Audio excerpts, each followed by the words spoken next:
The bread was burning. Elena Mercer could smell it, even before she saw the black smoke curling from the edge of the cast iron pan, could feel the heat blistering through the thin cotton of her work gloves as she yanked it off the fire. The loaves came out charred on one side, pale and underbaked on the other, ruined, just like everything else she'd touched in the past 3 months. She stood there in this pre-dawn cold of her rented shack, staring at 6 loaves of worthless bread, and felt the familiar weight of failure press down on her chest like a stone. "Damn it," she whispered. The word felt dangerous in her mouth. Her late husband, Thomas, would have slapped her for cursing, would have told her that ladies didn't speak like that her tongue was as ugly as the rest of her. But Thomas was dead now, buried in the rocky soil outside Red Hollow, alongside the son she'd only held for 17 minutes before he stopped breathing. And Elena had learned that when you've already lost everything, there's a strange freedom in no longer caring what words come out of your mouth. She wrapped the least burnt loaves in cloth and loaded them into her basket anyway. The market wouldn't open for another 2 hours, but if she didn't claim her spot early, the other vendors would crowd her out. They did it on purpose now, the baker's wife, the seamstress, even the old woman who sold eggs. They'd arranged their stalls just close enough to block her cart from view, close enough that customers had to actively search to find her, as if being invisible would make her disappear entirely. Elena pulled her shawl tight against the October wind and stepped out into the empty street. Red Hollow was still sleeping, the storefronts dark, the saloon finally quiet after another night of drunken shouting. She liked the town this way, silent, harmless, unable to judge her. The market square was nothing more than a wide dirt lot between the general store and the church, marked by a few wooden posts where vendors tied their horses. Elena's stall was a wobbly table Thomas had built years ago, back when he'd still pretended to care whether she succeeded at anything.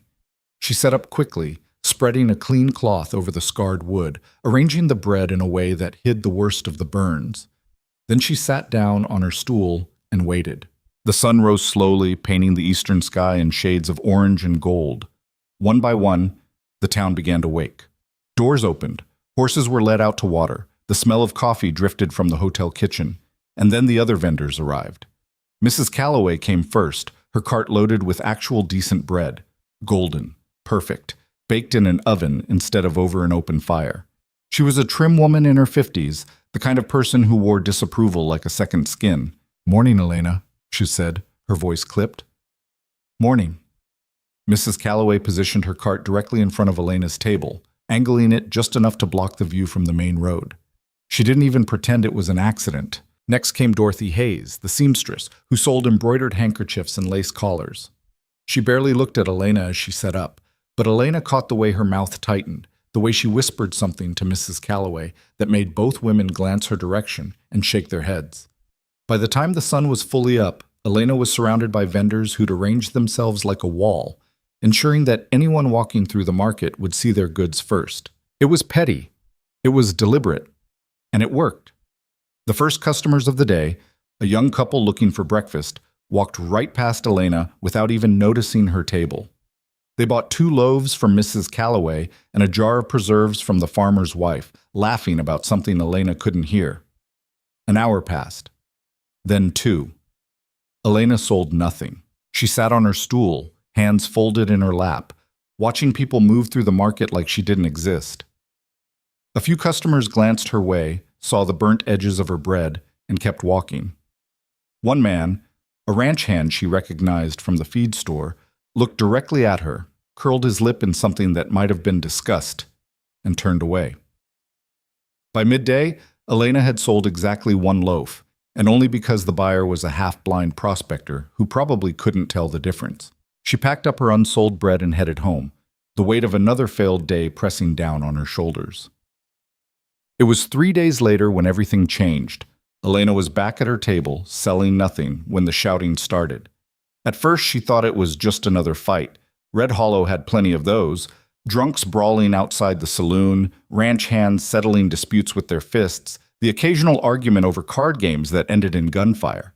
But this was different. This was desperation. The sound came from the far end of the square, near the church. A man's voice, ragged and furious, cutting through the noise of the market like a knife. "Somebody help me! Somebody, please!"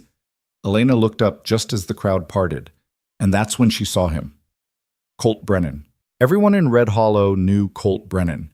You couldn't live in this town for more than a week without hearing the stories.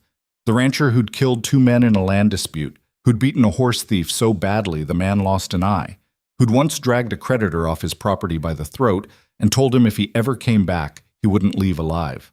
He was a big man, broad-shouldered and tall, with dark hair that fell past his collar, and a face that looked like it had been carved from stone. People crossed the street when they saw him coming. Shopkeepers didn't argue when he demanded credit. Even the sheriff kept his distance. But the man stumbling through the market square didn't look dangerous.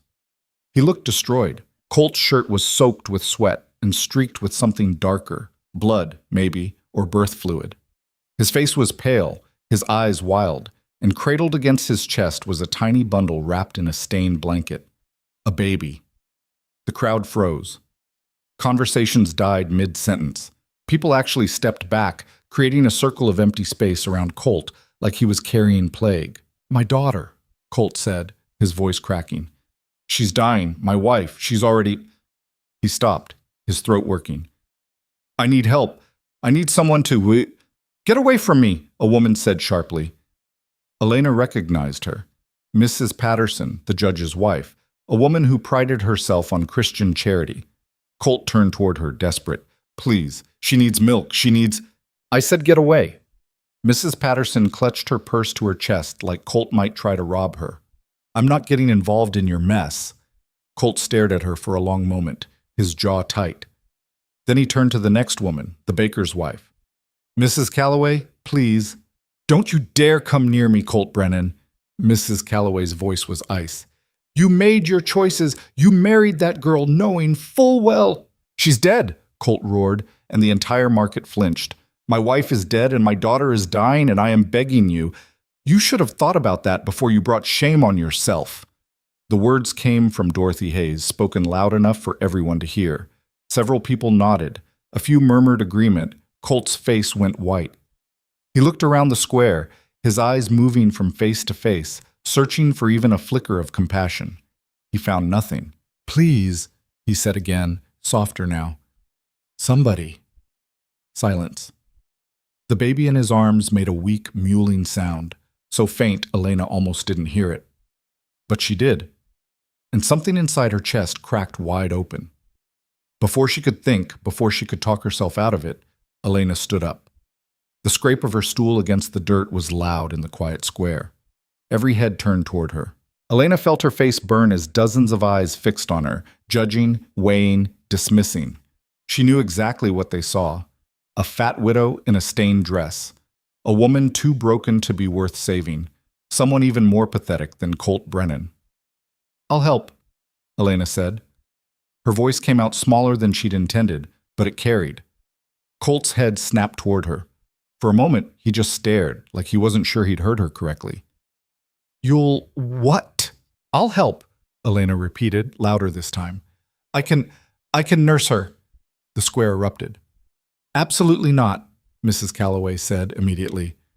"Elena, you don't know what you're doing." "She's desperate," someone else muttered, "trying to trap him." "Shameless. Pathetic." Elena ignored them all. She walked across the square, her legs shaking, and stopped in front of Colt Brennan. Up close, he was even bigger than she'd thought, tall enough that she had to tilt her head back to meet his eyes. Those eyes were dark, bloodshot, rimmed with exhaustion and grief so raw it made her own chest ache. "Are you sure?" Colt asked quietly. Elena looked down at the baby in his arms. The blanket had fallen away slightly, revealing a tiny face, red, wrinkled, barely breathing. The child was maybe a day old, if that. She thought about her own son, about the weight of him in her arms, the way his small chest had risen and fallen exactly 63 times before it stopped. "Yes," Elena said. "I'm sure." Colt's shoulders sagged with relief, so intense he actually swayed on his feet. "Thank you," he whispered. "Thank you." "This is a mistake," Mrs. Patterson announced loudly. "Colt Brennan, that woman is not fit to care for a child. She can't even take care of herself." "Shut your mouth," Colt said, his voice dropping to something dark and dangerous. Mrs. Patterson gasped. "How dare!" "I said shut your mouth." Colt took a step toward her, and she actually stumbled backward. You want to stand here and lecture me about what's fit? You, who wouldn't lift a finger to save a dying baby? You want to talk about shame? The square had gone dead silent again. Colt looked around at all of them, the baker's wife, the seamstress, the judge's wife, the ranch hands, the shopkeepers, every single person who'd turned him away. You're all so proud, he said quietly, so righteous. You go to church every Sunday and pat yourselves on the back for being good people. But when it mattered, when I was standing here begging you to save my daughter's life, every single one of you looked me in the eye and said no. No one responded. A few people had the decency to look ashamed. Colt turned back to Elena. What's your name? Elena Mercer. Elena. He said it carefully, like he was committing it to memory. My ranch is 2 miles north of town. Can you come now? Elena thought about her table, her unsold bread, the shack she rented for $2 a month.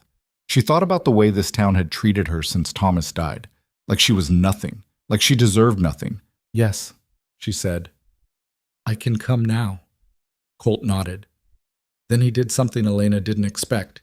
He carefully transferred the baby into her arms. The weight of the child hit her like a punch. She was so small, so fragile, barely heavier than a loaf of bread. Elena looked down at the tiny face and felt something shift inside her chest, something she'd thought was dead. Her name is Maisie, Colt said softly. Elena cradled Maisie against her chest, feeling the faint flutter of the baby's heartbeat. Hello, Maisie, she whispered. Colt's horse was tied near the church, a big roan gelding that looked as exhausted as its owner. Colt lifted Elena onto the saddle like she weighed nothing, then swung up behind her. As they rode out of the square, Elena heard the whispers start up again. Shameless. Trapping him. Give it a month before she's living there permanently. Elena held Maisie close and didn't look back.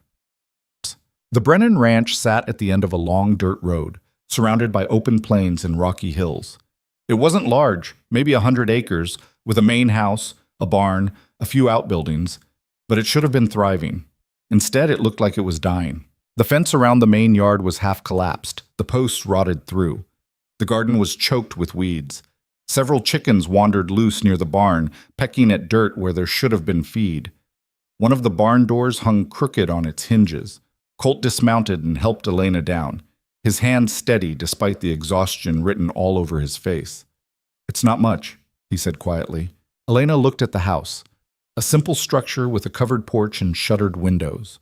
The paint was peeling and one of the porch steps was cracked, but it was still standing. It's fine, she said. Colt led her inside. The interior was sparse, a main room with a fireplace, a kitchen area, a few chairs and a table. Everything was covered in a thin layer of dust, like no one had cleaned in weeks. Dishes were piled in the wash basin. Clothes lay in heaps near the door. Upstairs, Colt said, his voice hoarse. There's a bedroom. You can... Where is she? Elena asked. Colt's face went blank. Who? Your wife. For a moment, Colt didn't answer. Then he nodded toward a closed door at the back of the house. In there, he said. I couldn't. He didn't finish. Elena understood. Go sit down, she said gently. I'll take care of Maisie first. Colt looked at her for a long moment, something unreadable in his eyes. Then he nodded and sank into one of the chairs, his head dropping into his hands. Elena carried Maisie to the kitchen area and found a relatively clean space near the stove. She sat down carefully, adjusting her dress, and brought the baby to her breast. For a moment, Maisie didn't respond. She was so weak, so still, that Elena felt a spike of panic. Come on, she whispered. Come on, sweetheart. Then, finally, Maisie latched on. The relief was so intense Elena actually gasped. She felt the pull, the familiar sensation she hadn't experienced since her own son died, and tears blurred her vision. That's it, she murmured. That's it, sweet girl. Maisie fed slowly, weakly, but she fed. Her tiny body relaxed against Elena's chest, and her breathing steadied. Elena sat there for nearly an hour, just holding her, letting her eat. When Maisie finally fell asleep, Elena wrapped her carefully in a clean blanket she found in a basket near the fireplace and laid her in a wooden cradle that looked handmade. Then she turned to face the closed door at the back of the house. Colt was still sitting in the chair, his face buried in his hands. He looked like he hadn't slept in days. "Colt," Elena said softly. He didn't respond. "Colt, I need to see to your wife." His shoulders stiffened. "You don't have to do that." "Yes, I do." Colt raised his head slowly. His eyes were red, his face pale. "She's been gone since yesterday morning. I didn't know what to do. I couldn't leave Maisie, and I couldn't just—" "It's all right," Elena said. "Let me help." Colt stared at her for a long moment. Then he stood and walked to the door. His hand hovered over the handle, shaking slightly. "Her name was Rebecca," he said quietly. "She was 19. Elena's chest tightened. "I'm sorry." Colt pushed the door open. The smell hit Elena first, blood and sweat and something else, something final. The room was dark, the curtains drawn, but even in the dim light she could see the figure on the bed. Rebecca Brennan had been small, delicate. She lay on sweat-stained sheets, her face pale as milk, her dark hair tangled around her shoulders. Someone, Colt, probably, had crossed her hands over her chest and covered her with a quilt. Elena had seen death before, had washed her husband's body after the fever took him, had held her son as he slipped away. But this felt different. This felt wrong. Rebecca Brennan should have had help, should have had a midwife, a doctor, other women surrounding her. Instead, she died alone in this house, with a husband who didn't know what to do and a town that had abandoned them both. "I'll need water," Elena said quietly, "and clean cloth." Colt nodded and left. Elena spent the next 2 hours washing Rebecca's body, combing her hair, dressing her in a clean nightgown she found in the wardrobe. She worked carefully, respectfully, treating the dead girl with the dignity the living had denied her. When she was finished, Elena stepped back and looked at Rebecca's peaceful face. "I'll take care of her," Elena whispered. "I promise. I'll take care of Maisie." She didn't know if the dead could hear, but she hoped. Over the next week, Elena learned the truth about Colt Brennan's life. The man was drowning. The ranch was in shambles, not because Colt was lazy, but because he'd been trying to do the work of 5 men alone. The cattle needed tending, the horses needed training, the fields needed plowing, the house needed repairs.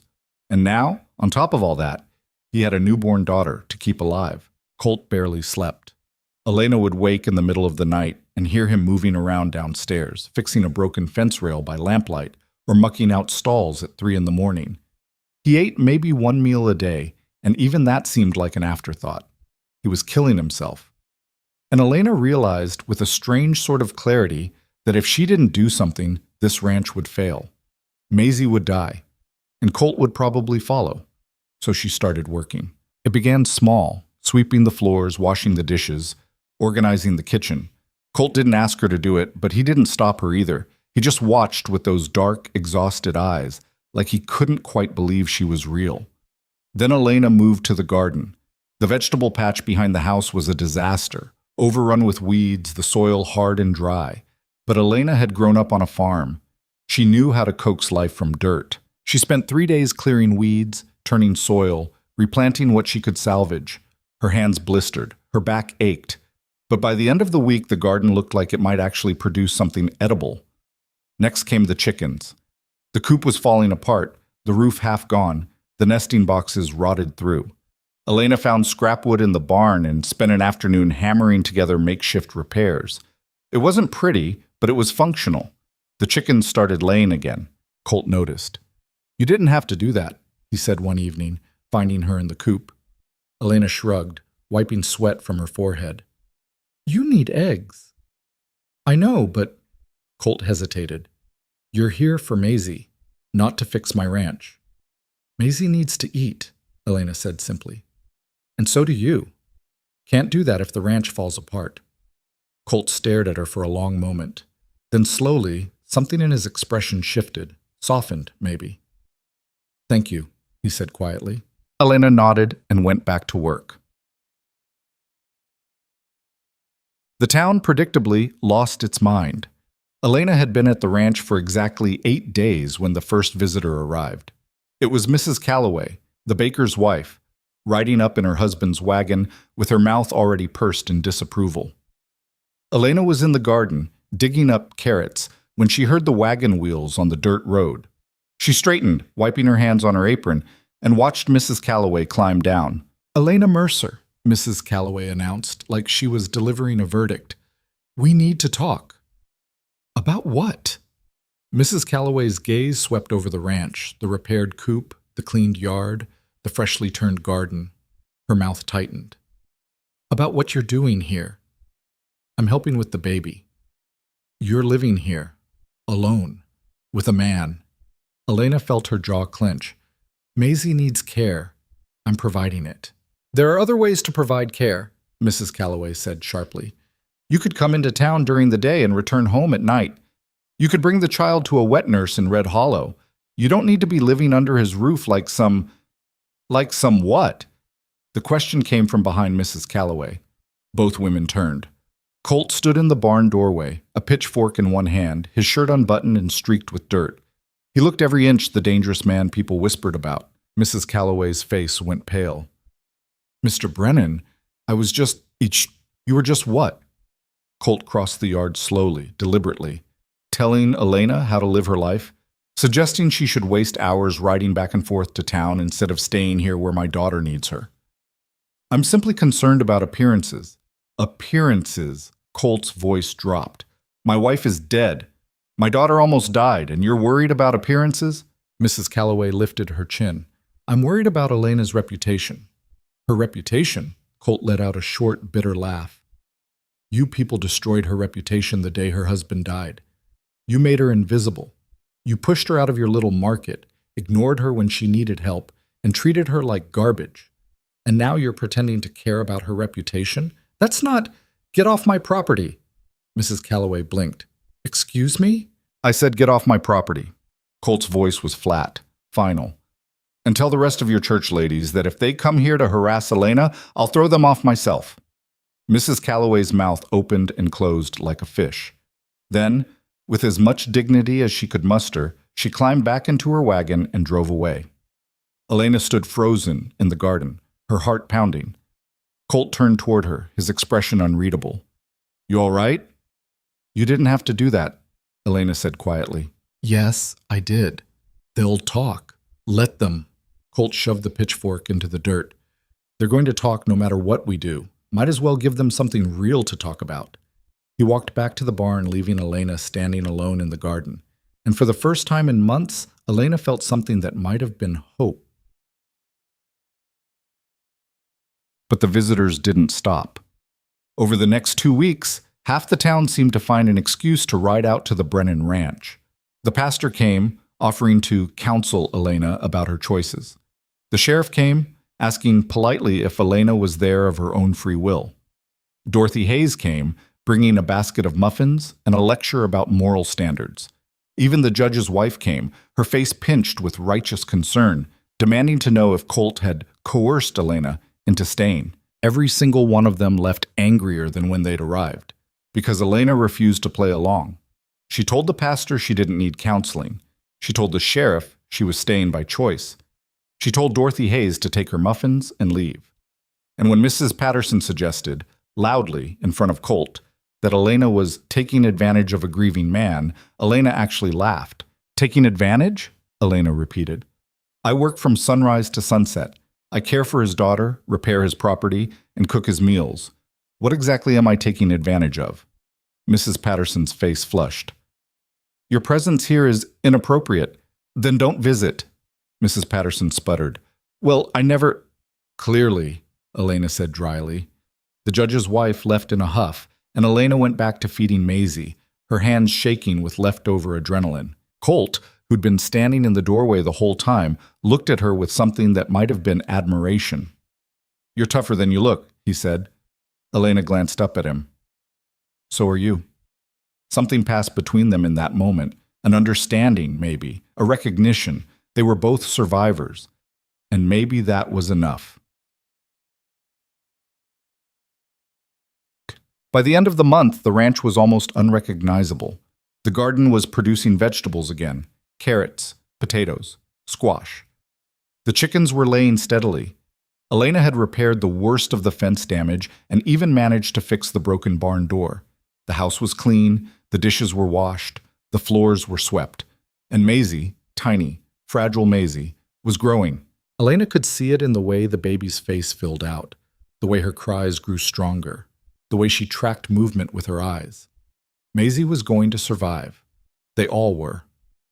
One evening, Elena was sitting on the porch steps, watching the sun set over the plains.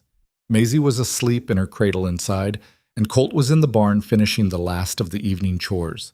The sky was beautiful, streaked with orange and pink and gold, the kind of sunset that made the whole world feel quiet. Elena heard footsteps behind her and glanced back. Colt stood in the doorway, wiping his hands on a rag. He looked tired, but not destroyed. Not anymore. "Mind if I sit?" he asked. "It's your porch." Colt sat down beside her, leaving a careful foot of space between them. For a few minutes, neither of them spoke. Then Colt said, "I owe you my daughter's life." Elena shook her head. "You don't owe me anything." "I do." Colt's voice was quiet but firm. "If you hadn't stepped forward that day, if you'd turned away like everyone else, Maisie would be dead. You saved her. You would have found someone eventually." "No," Colt said. "I wouldn't have. I spent 2 hours begging every woman in that square. You were the only one who cared enough to help." Elena didn't know what to say to that. Colt turned to look at her, his dark eyes serious. "Why did you do it?" "I don't know," Elena admitted. I heard her crying, and I couldn't—" She stopped, her throat tight. "I couldn't let another baby die." Colt was quiet for a moment. Then he said, "Your son?" Elena nodded. "I'm sorry." "Me too." They sat in silence, watching the sun sink below the horizon. "The town's never going to forgive you for staying here," Colt said eventually. "I know. They'll make your life hell." "They already do," Colt huffed, a sound that might have been a laugh if it wasn't so bitter. "Then I guess we're both damned." Elena looked at him, this big, dangerous man who'd been broken by grief and was slowly putting himself back together. "I guess we are," she said.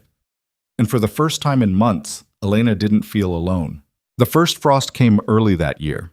Elena woke to find the windows glazed with ice, the air inside the house so cold she could see her breath. She pulled the quilt tighter around her shoulders and listened to the sounds of the ranch waking up, Colt's boots on the stairs, the creak of the front door, the distant lowing of cattle. She'd been living at the Brennan Ranch for 6 weeks now, sleeping in the small bedroom upstairs that had once belonged to Rebecca's hope chest and sewing supplies. Colt had cleared it out without a word, carrying boxes down to the barn and leaving behind only a narrow bed, a washstand, and a chair. It wasn't much, but it was more than the shack in town had ever been. Elena dressed quickly, her fingers clumsy with cold, and went downstairs. Maisie was already awake in her cradle, making the soft grunting sounds that meant she'd be hungry soon.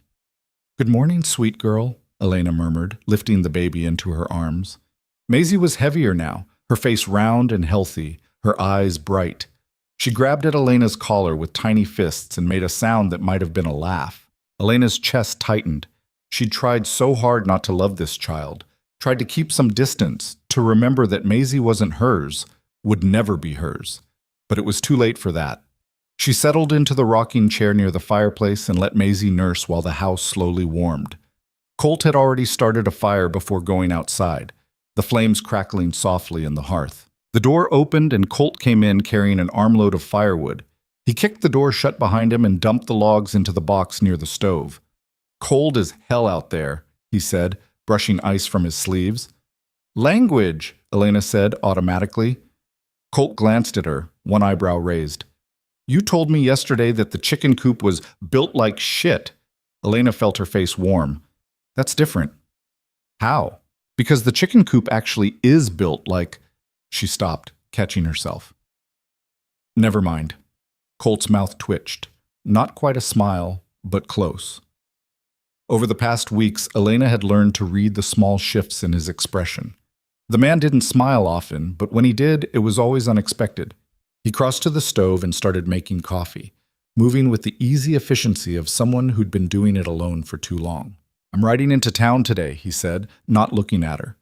"Need to pick up feed and a few other things. You need anything?" Elena hesitated.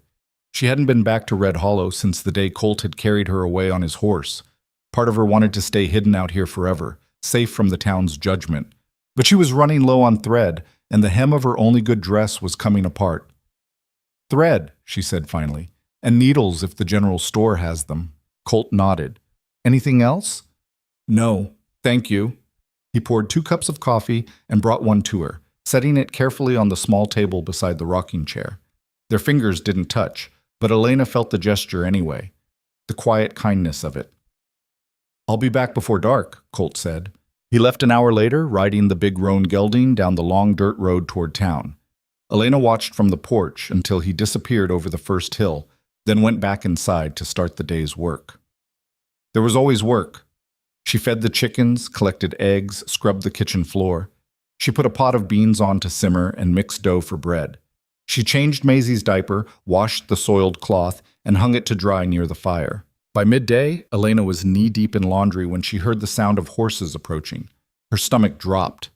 She'd learned to recognize that sound over the past weeks, the particular rhythm of multiple riders moving with purpose.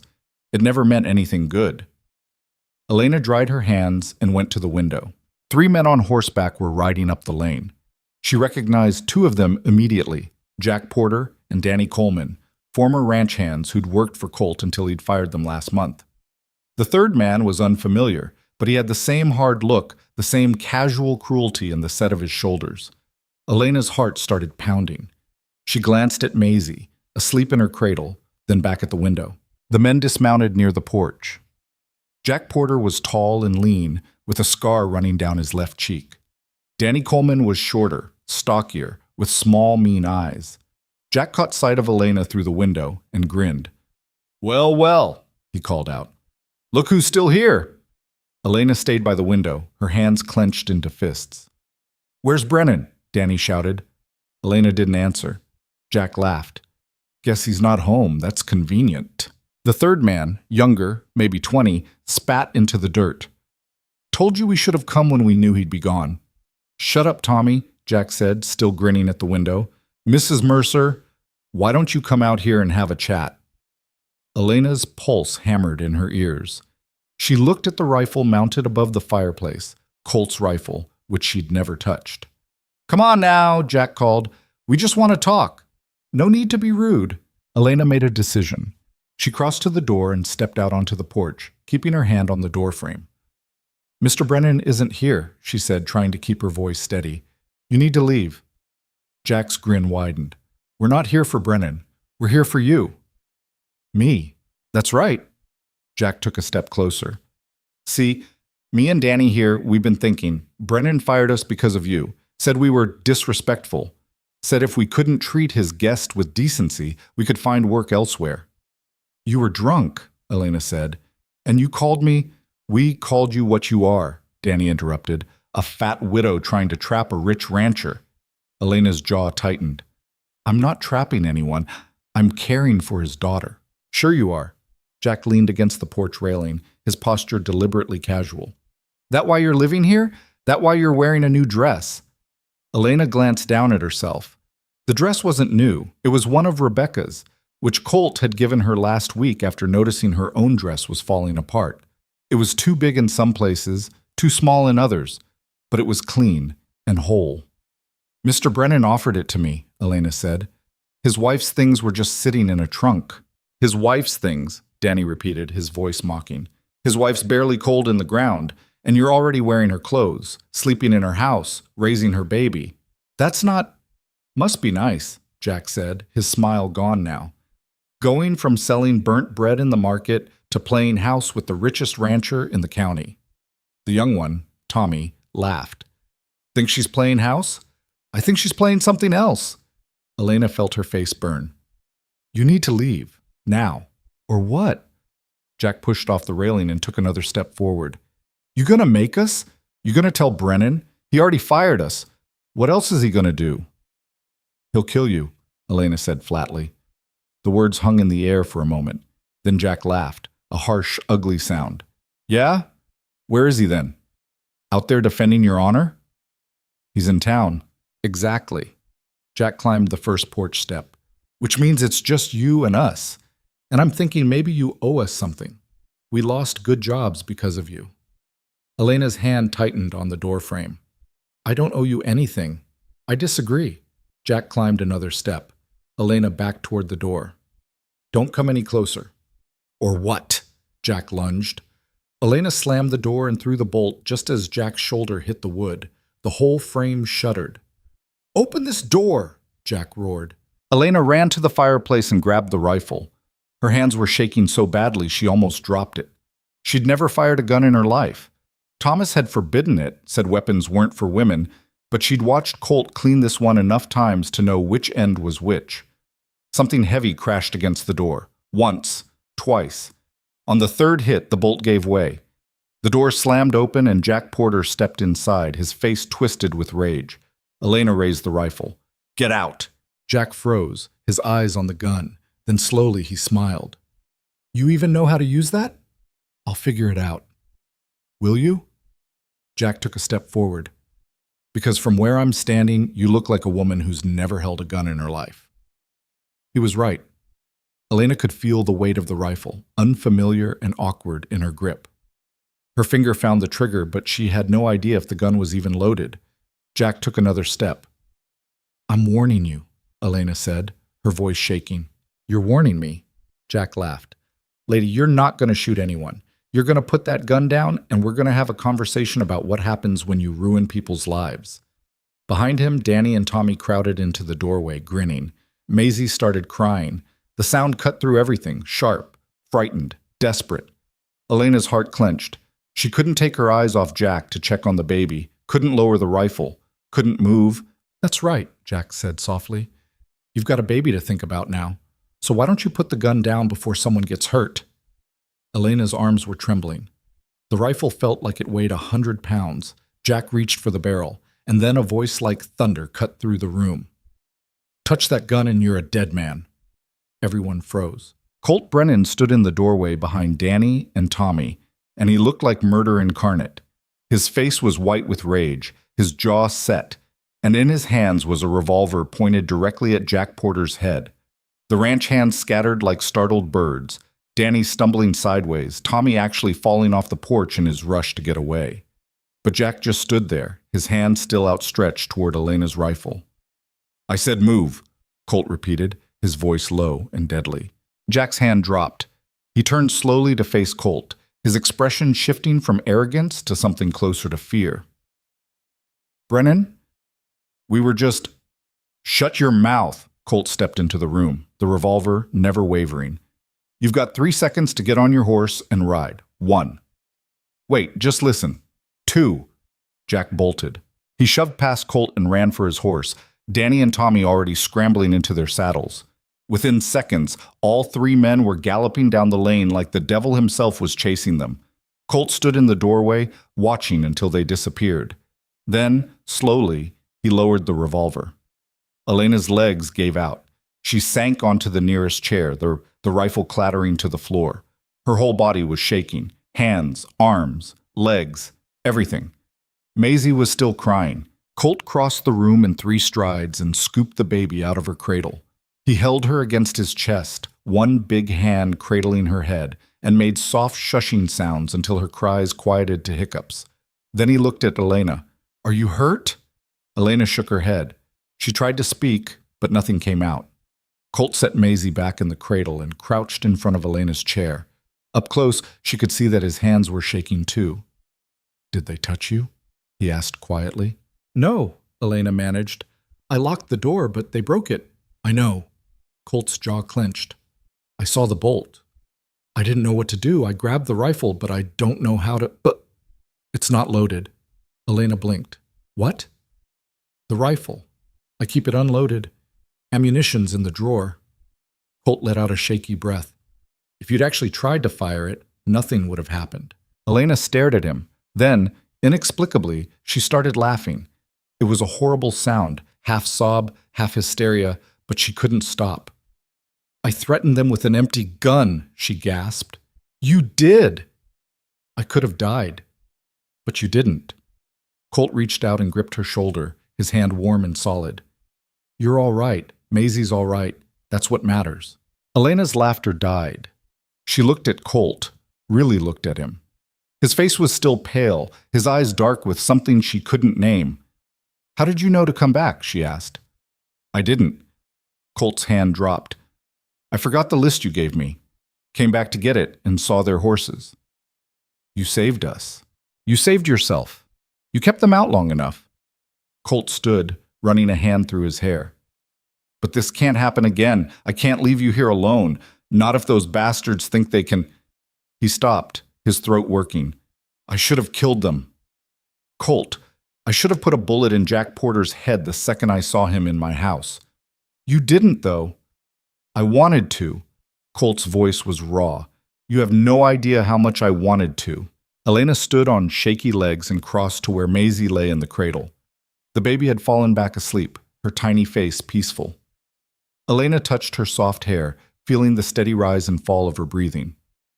"Thank you," Elena said quietly, "for coming back." Colt didn't answer for a long moment. When Elena turned, she found him watching her with an expression she couldn't read. "I'm not leaving you alone again," he said finally. "Whatever I need from town, I'll take you with me, or I'll go without, but I'm not leaving you here. People will talk. Let them. They already think I don't care what they think." Colt's voice was firm. "All I care about is keeping you and Maisie safe. Everything else is just noise." Elena wanted to argue, wanted to point out that his reputation was already damaged, that being seen with her would only make things worse. But she was too tired, and truthfully, she didn't want to be left alone either. "All right," she said. Colt nodded. Then he went to fix the broken door. That night, Elena lay awake in her narrow bed, listening to the sounds of the house settling. Downstairs, she could hear Colt moving around. She'd learned his rhythms by now, knew that he rarely slept more than a few hours at a time. She thought about Jack Porter's hands reaching for the rifle, about the way Danny Coleman had looked at her, like she was something dirty, about the fear that had flooded her body when the door broke. And she thought about Colt's face when he'd stepped through that doorway, the absolute fury, the protective rage. No one had ever looked at her like that before. Thomas certainly never had. Her own husband had barely noticed when men made crude comments about her weight, had sometimes laughed along with them, had told her she was lucky anyone looked at her at all. But Colt had been ready to kill for her. Elena pulled the quilt up to her chin and stared at the ceiling. She was in trouble. Not the kind of trouble the town thought. She and Colt had never so much as touched hands, except by accident. But a different kind of trouble. One that was maybe more dangerous. Because somewhere in the past 6 weeks, between feeding Maisie and fixing chicken coops and learning to read Colt's silences, Elena had started to care about him. And caring about people, Elena had learned this lesson hard and early, only ever led to loss. She closed her eyes and tried not to think about it. The visits from town got worse after that. Word spread fast about the confrontation with Jack Porter, twisted, of course, in the retelling. By the time it reached Red Hollow, the story had transformed into something unrecognizable. Some versions claimed Elena had seduced the ranch hands. Others said Colt had beaten all 3 men half to death. One particularly creative rumor suggested Elena was secretly running a brothel out of the ranch house. None of it was true. But truth didn't matter much in Red Hollow. 3 days after the incident, the pastor showed up again. Reverend Matthews was a thin man with wire-rimmed glasses and an unfortunate habit of clearing his throat before every sentence. Elena met him on the porch, blocking the door. "Mrs. Mercer," he said, clearing his throat, "I've come to speak with you about your immortal soul." "My soul is fine, Reverend. I'm afraid it's not." He cleared his throat again. "You're living in sin, my dear, openly, flagrantly. And while I understand you may have fallen into this situation through desperation, perhaps, it's not too late to repent." Elena felt her patience snap. "Repent for what? Feeding a baby? Working an honest job? For cohabiting with a man outside of marriage. I have my own bedroom. That's—" He cleared his throat. "That's not the point. The appearance of impropriety is just as damaging as—" "Reverend Matthews," Elena interrupted, "where were you when I was starving in town? When I was selling burnt bread for pennies and couldn't afford firewood?" The Reverend blinked. I didn't know." "You knew. Everyone knew. The whole town watched me struggle for 3 months and didn't lift a finger. Elena crossed her arms. But now that I've found honest work, now that I'm not starving anymore, suddenly you're all concerned about my soul? This is different. No, it's not. You just don't like that I found help outside your control. The Reverend's face flushed. Mrs. Mercer, I must insist. The door opened behind Elena, and Colt stepped out.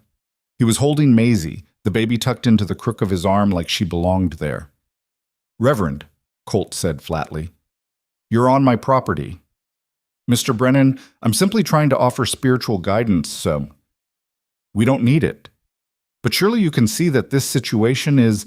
I can see that you're standing on my porch bothering my employee when you should be back in town minding your own business. Colt's voice was cold. Elena works for me. She cares for my daughter and helps run this ranch. If you've got a problem with that, you can take it up with the sheriff. The sheriff can't condone sin, then arrest me. Colt smiled, but there was no warmth in it. Go ahead. Tell the sheriff I'm committing some crime by employing a woman to care for my infant daughter. See how far that gets you. The Reverend's mouth opened and closed. Finally, he settled on, the town is concerned. The town can go to hell. Reverend Matthews actually gasped. He turned to Elena, his expression pleading. Mrs. Mercer, surely you don't approve of such language. Actually, Elena said, I think that's the most appropriate response I've heard all week. The Reverend left shortly after that, muttering about souls and damnation. Elena watched him ride away, then turned to find Colt grinning down at Maisie. Did you hear that, sweetheart? He murmured to the baby. Your Aunt Elena just told the Reverend to go to hell. I did not. You agreed with me. That's basically the same thing. Colt looked up, his eyes warm. I'm impressed. Don't be. I'll probably regret it by tomorrow. Why? Because now the whole town will definitely think I'm... Elena stopped. Think you're what? Colt's smile faded. A woman with a spine? Someone who doesn't let herself get pushed around? A woman living in sin. Elena. Colt shifted Maisie to his other arm and stepped closer. I need you to understand something. I don't care what they think. Not about me, not about you, not about any of this. The only thing I care about is whether you're safe and whether Maisie is fed.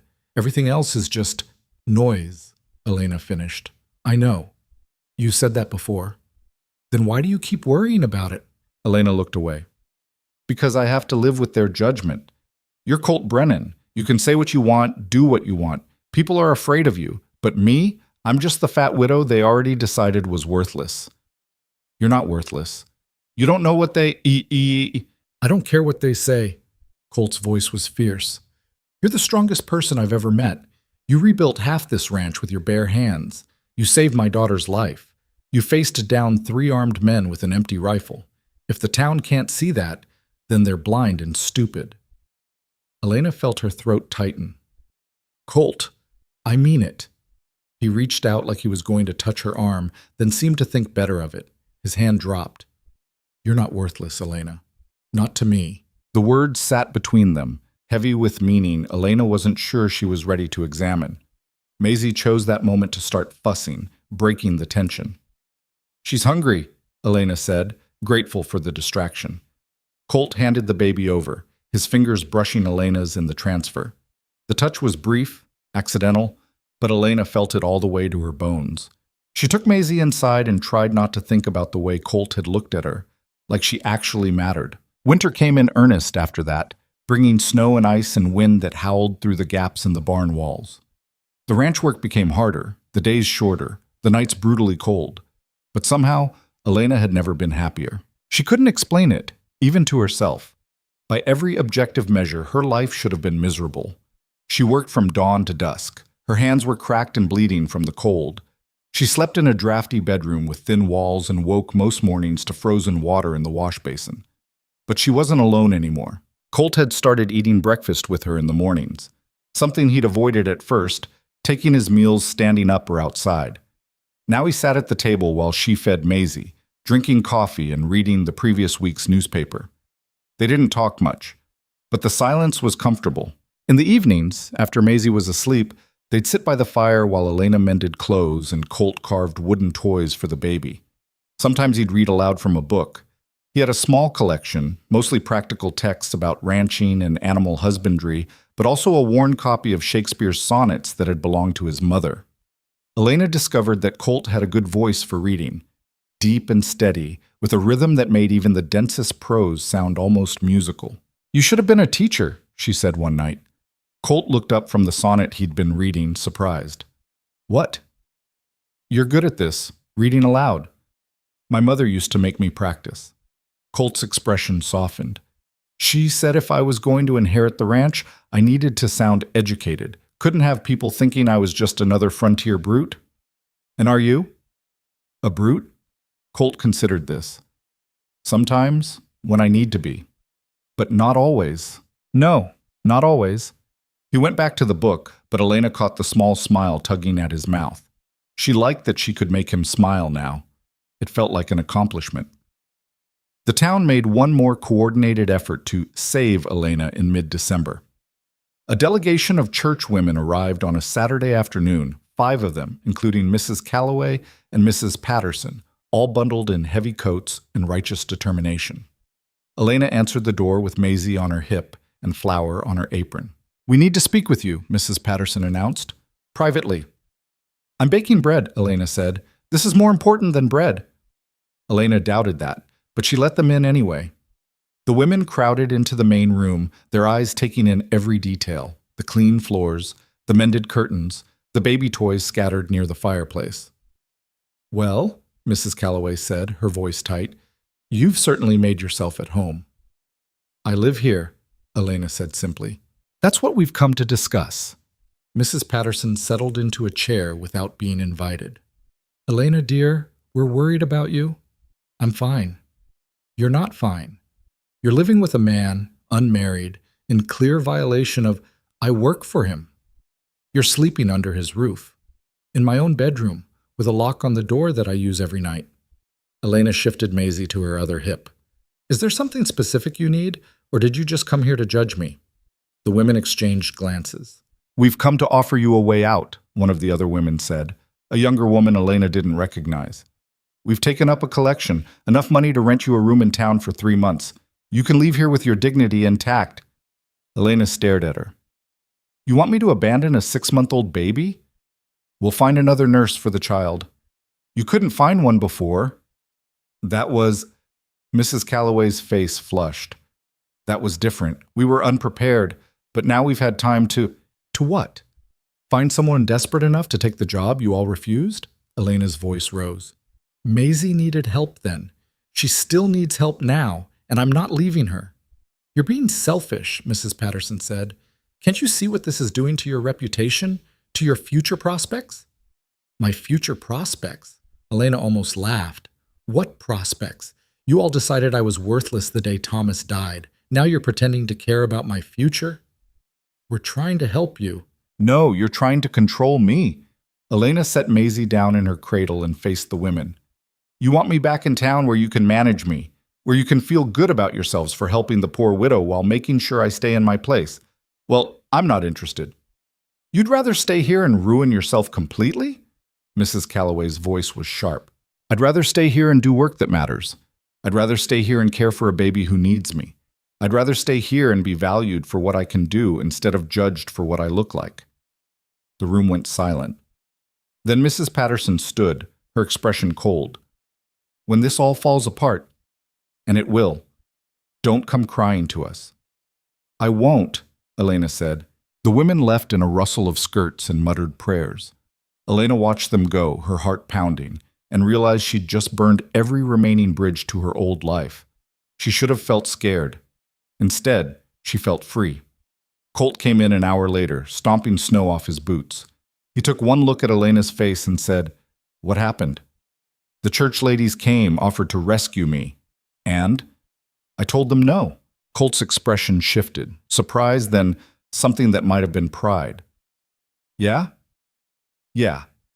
Elena turned back to her bread dough, kneading it with more force than necessary. "I told them I wasn't interested in being managed." "Good. They said I'd regret it." "They're wrong. Colt crossed to the stove and poured himself coffee. For what it's worth, I'm glad you stayed. Elena's hands stilled in the dough. You are? Of course I am. Colt leaned against the counter, his eyes serious. This place was dying before you came. Hell, I was dying. And now, he gestured at the room, at the clean floors and mended curtains, and Maisie sleeping peacefully in her cradle. Now it feels like a home again. Colt, I know you think you're getting the better end of this deal, he continued, but you're not. You saved my daughter's life, you brought this ranch back from the edge, and you do it all without complaint. I should be paying you 10 times what I am. You're not paying me anything. Colt blinked. What? You've never paid me, not once. But Colt looked genuinely confused. The room, the food, I assumed that was part of the arrangement. You never actually offered me wages. They stared at each other. Then Colt said, I'm an idiot. You're grieving. There's a difference. No, I'm an idiot. You've been working for 6 months, and I never... He set down his coffee and ran a hand through his hair. I'm paying you, starting today. Whatever rate is fair. Colt, you don't have to... Yes, I do. His voice was firm. You're not a servant. You're not charity. You're an employee, and you deserve to be paid like one. Elena felt something warm bloom in her chest. Thank you. Colt nodded. Then after a moment he added, You know, there's another solution to all this. All what? The town's harassment, the rumors, all of it. Elena's hands returned to the dough. What solution? We could get married. The words hung in the air like smoke. Elena's brain stuttered to a stop. What? It's practical, Colt said quickly. You're already living here, already caring for Maisie. If we were married, the town would have nothing to say. You'd have legal protection, financial security. Colt, Elena's voice came out strangled. You can't just, we're not... I know it's not romantic, but it makes sense. No, it doesn't. Elena turned to face him fully. You barely know me. I know enough. You're still grieving your wife. I'll always grieve Rebecca, but that doesn't mean I can't... Colt stopped, his jaw working. Look, I'm not asking you to love me. I'm asking you to let me protect you, legally, officially. Elena's heart was hammering so hard she thought it might break through her ribs. That's not how marriage works. It could be, for us. Colt, just think about it, he said. That's all I'm asking. Think about it.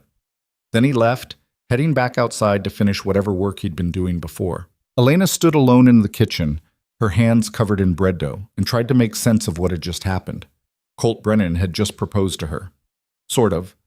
In the least romantic way possible. And the truly terrifying thing? Part of her actually wanted to say yes. Elena didn't sleep that night. She lay in her narrow bed, staring at the ceiling beams, replaying Colt's words over and over. We could get married, like he was suggesting they share a fence line or trade cattle. Like marriage was just another practical transaction.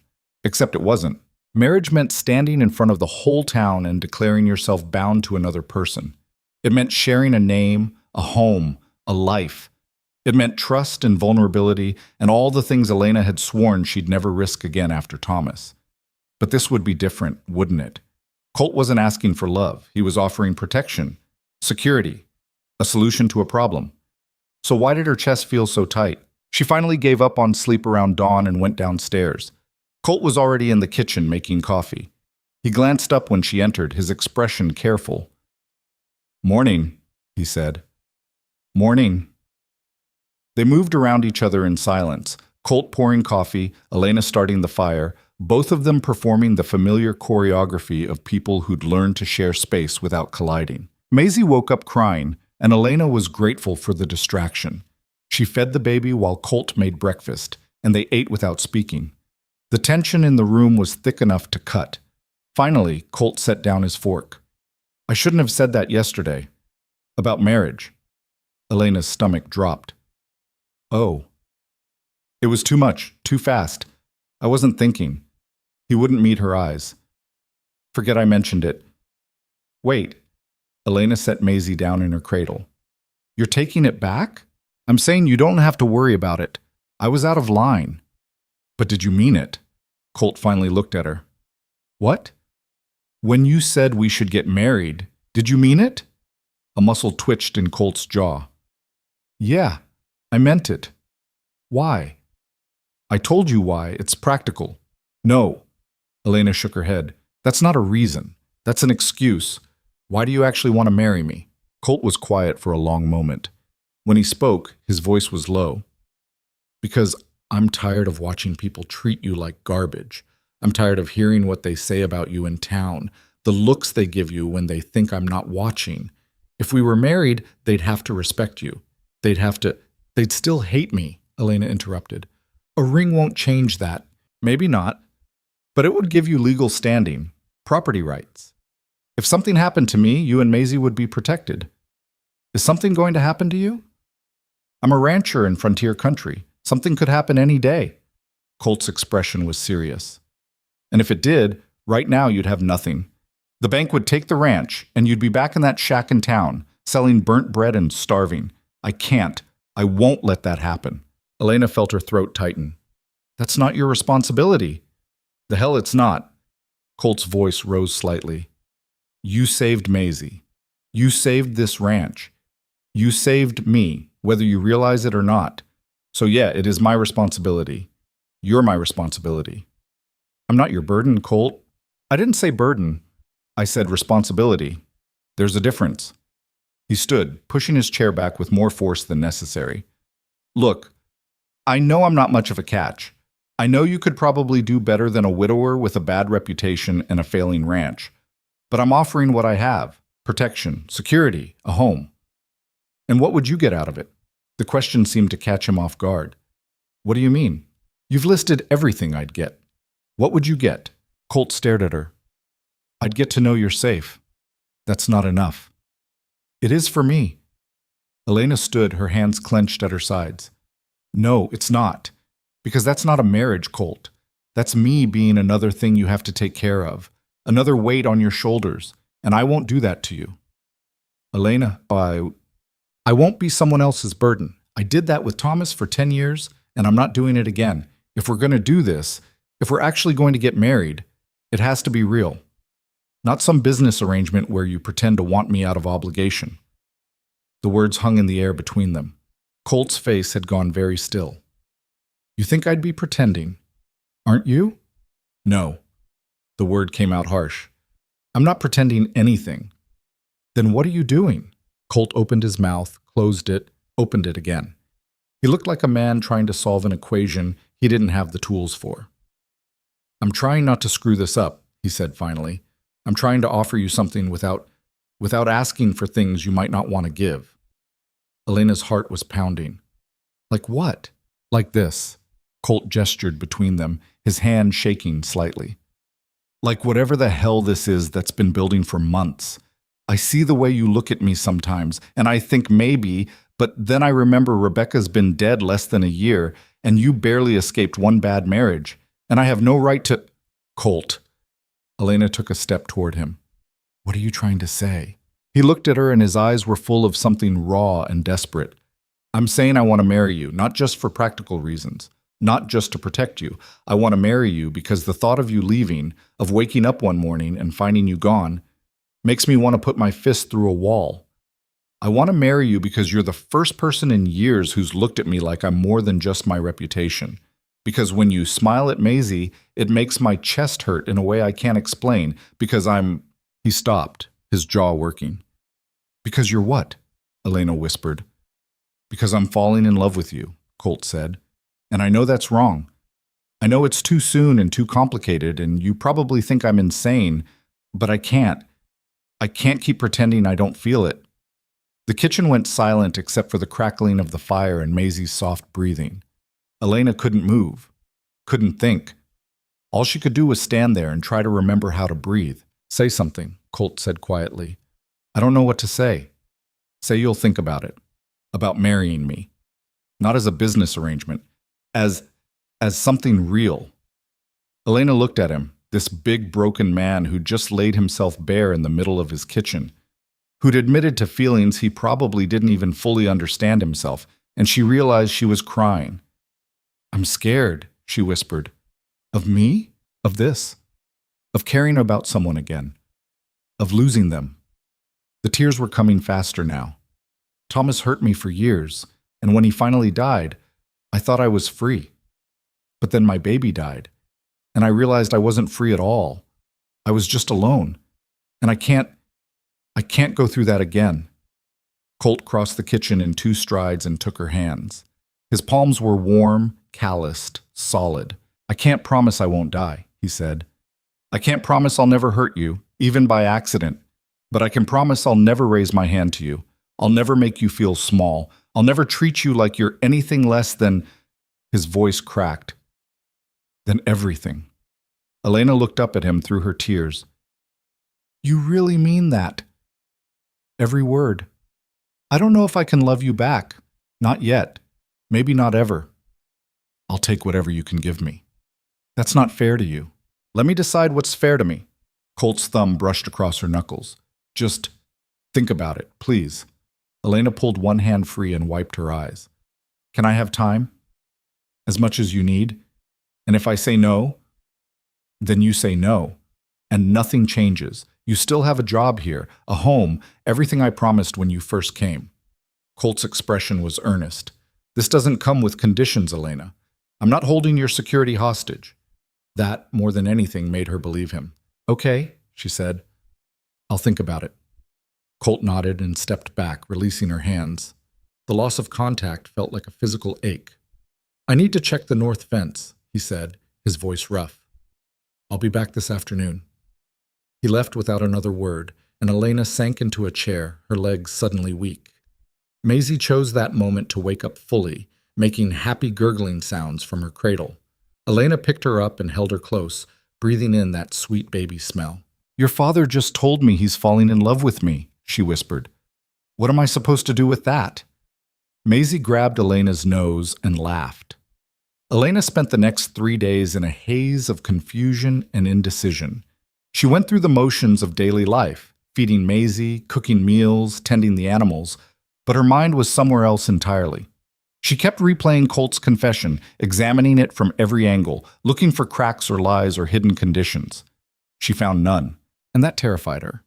Because if Colt was telling the truth, if he really did have feelings for her, then she had to confront her own feelings, the ones she'd been pushing down for months, the way her heart jumped when she heard his footsteps on the porch, the way she'd started noticing small things about him, the way he held his coffee cup, the scar on his left hand, the way his voice softened when he talked to Maisie, the way she'd caught herself watching him work, admiring the strength in his shoulders, the competence in his movements, the way she felt safe around him, protected, valued, the way she'd started to imagine a future here that didn't end.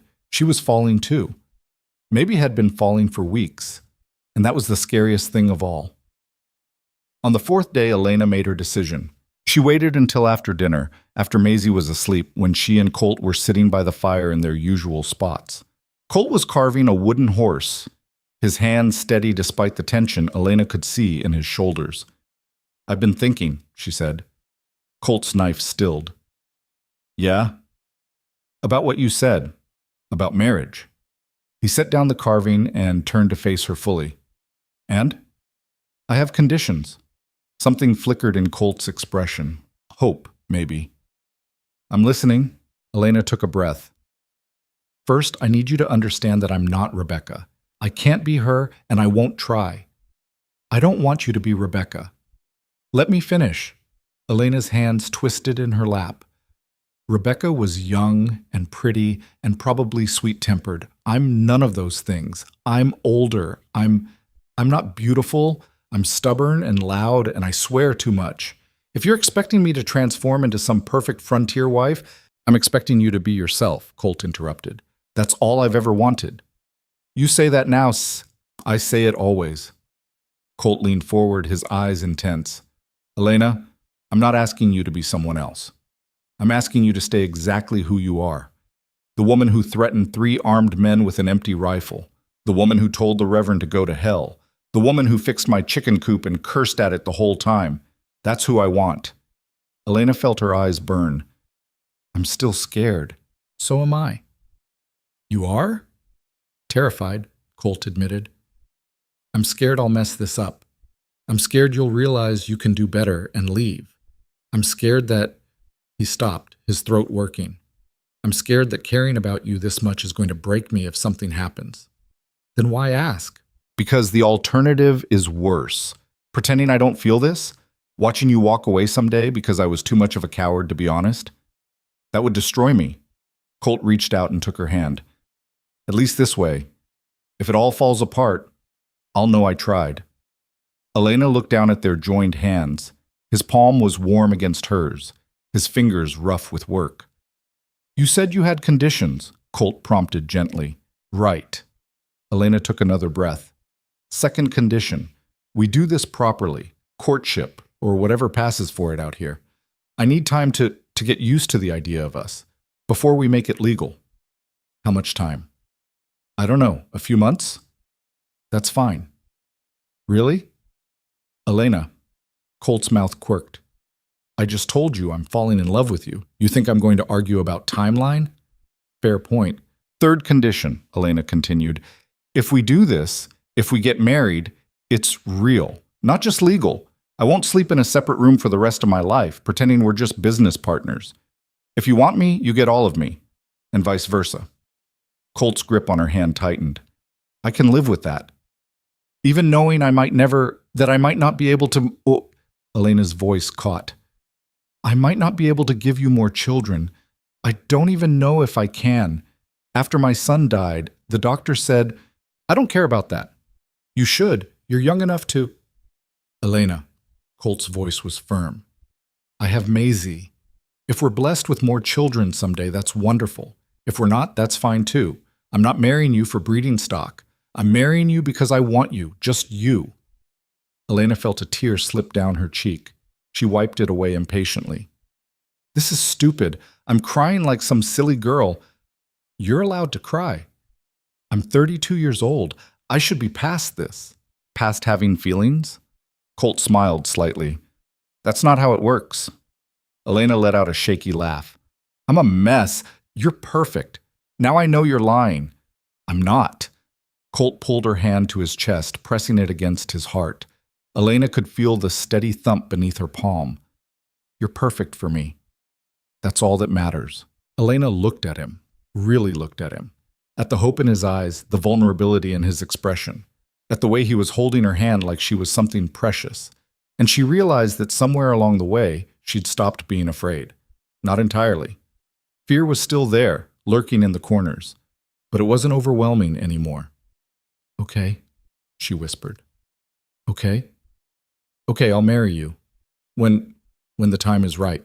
Colt's face transformed. The smile that broke across it was like sunrise, bright and warm and utterly genuine. Yeah? He said. Yeah. Can I...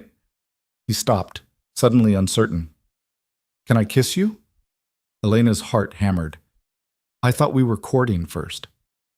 We are, but I've been wanting to kiss you for 2 months, and if I don't do it now, I might lose my nerve. Elena laughed, a real laugh, surprised and genuine. Then yes, you can kiss me. Colt stood, pulling her up with him.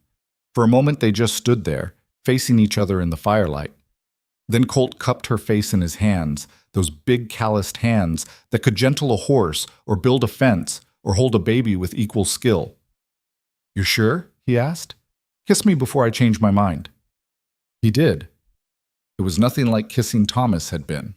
Thomas had kissed her like he was performing a duty, mechanical and passionless. Colt kissed her like she was air and he'd been drowning. His mouth was warm against hers, firm but careful, like he was afraid she might break. Elena's hands found his chest, fisting in his shirt, and she kissed him back with everything she had, all the fear and hope and desperate longing she'd been holding in for months. When they finally broke apart, both breathing hard, Colt rested his forehead against hers. Worth the wait, he murmured. Elena laughed shakily. We waited 4 days. I meant the 4 months before that. You've wanted to kiss me since August? Try July. Elena pulled back to look at him. July? That's when I threatened Jack Porter with the empty rifle. I know, Colt grinned. You were terrifying. I was impressed. You're insane. Probably. He kissed her again, softer this time. But I'm your kind of insane now. Elena couldn't argue with that. They decided to keep the engagement quiet for a while. Not secret, exactly, but private. They both knew that the moment Red Hollow got wind of wedding plans, the gossip would explode into something neither of them wanted to deal with yet. So they went on as before, with one critical difference. Now when Colt came in from the fields, he'd kiss Elena's cheek in greeting. Now when they sat by the fire in the evenings, Colt would reach for her hand. Now when Elena caught him watching her across the kitchen, he'd smile instead of looking away. It was small things, quiet things, but they felt enormous. Elena hadn't realized how starved she'd been for affection, real affection, freely given, until Colt started offering it. Every casual touch, every soft word, every time he looked at her like she hung the moon, it chipped away at the armor she'd built around her heart. She was falling, had been falling, was maybe already fallen. And for the first time in her life, that didn't feel like a disaster waiting to happen. 2 weeks after their engagement, Elena made her first trip back to Red Hollow since the summer. Colt needed supplies from the feed store, things too heavy for him to carry alone. He'd asked Elena if she wanted to come, and after a moment's hesitation, she'd said yes. It was time to face the town. They rode in together in Colt's wagon, Maisie bundled between them in a basket. The baby was 7 months old now, chubby and healthy, with Colt's dark hair and Rebecca's delicate features. She babbled constantly, reaching for everything, trying to pull herself up on furniture. "She'll be walking soon," Elena had said that morning, and Colt had looked at his daughter with a mixture of pride and terror. "I'm not ready for that," he'd admitted. "Nobody ever is." The ride to town took about 40 minutes. Elena spent most of it trying to calm her nerves. She hadn't set foot in Red Hollow since the day Colt had carried her away, and she had no illusions about the reception she'd receive. Sure enough, the moment they rolled into town, people started staring. Conversation stopped mid-sentence. Shopkeepers paused in doorways. Even the horses seemed to turn their heads to watch. Colt pulled the wagon up in front of the feed store and set the brake. "You all right?" he asked quietly. "Fine," Elena lied.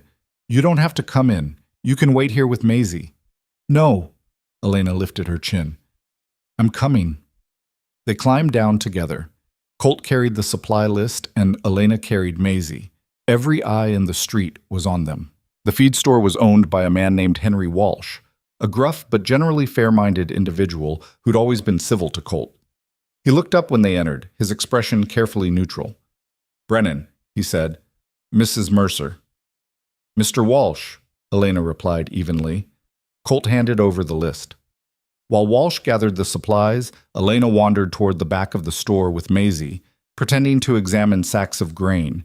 She heard the whispers start immediately. "Living there for months now, shameless, if you ask me. Poor Rebecca barely cold in the ground." Elena kept her face blank and continued examining grain she had no intention of buying. "She's gotten heavy, hasn't she?" a woman's voice said, just loud enough to carry. "Must be all that good food at the ranch. While the rest of us scrape by."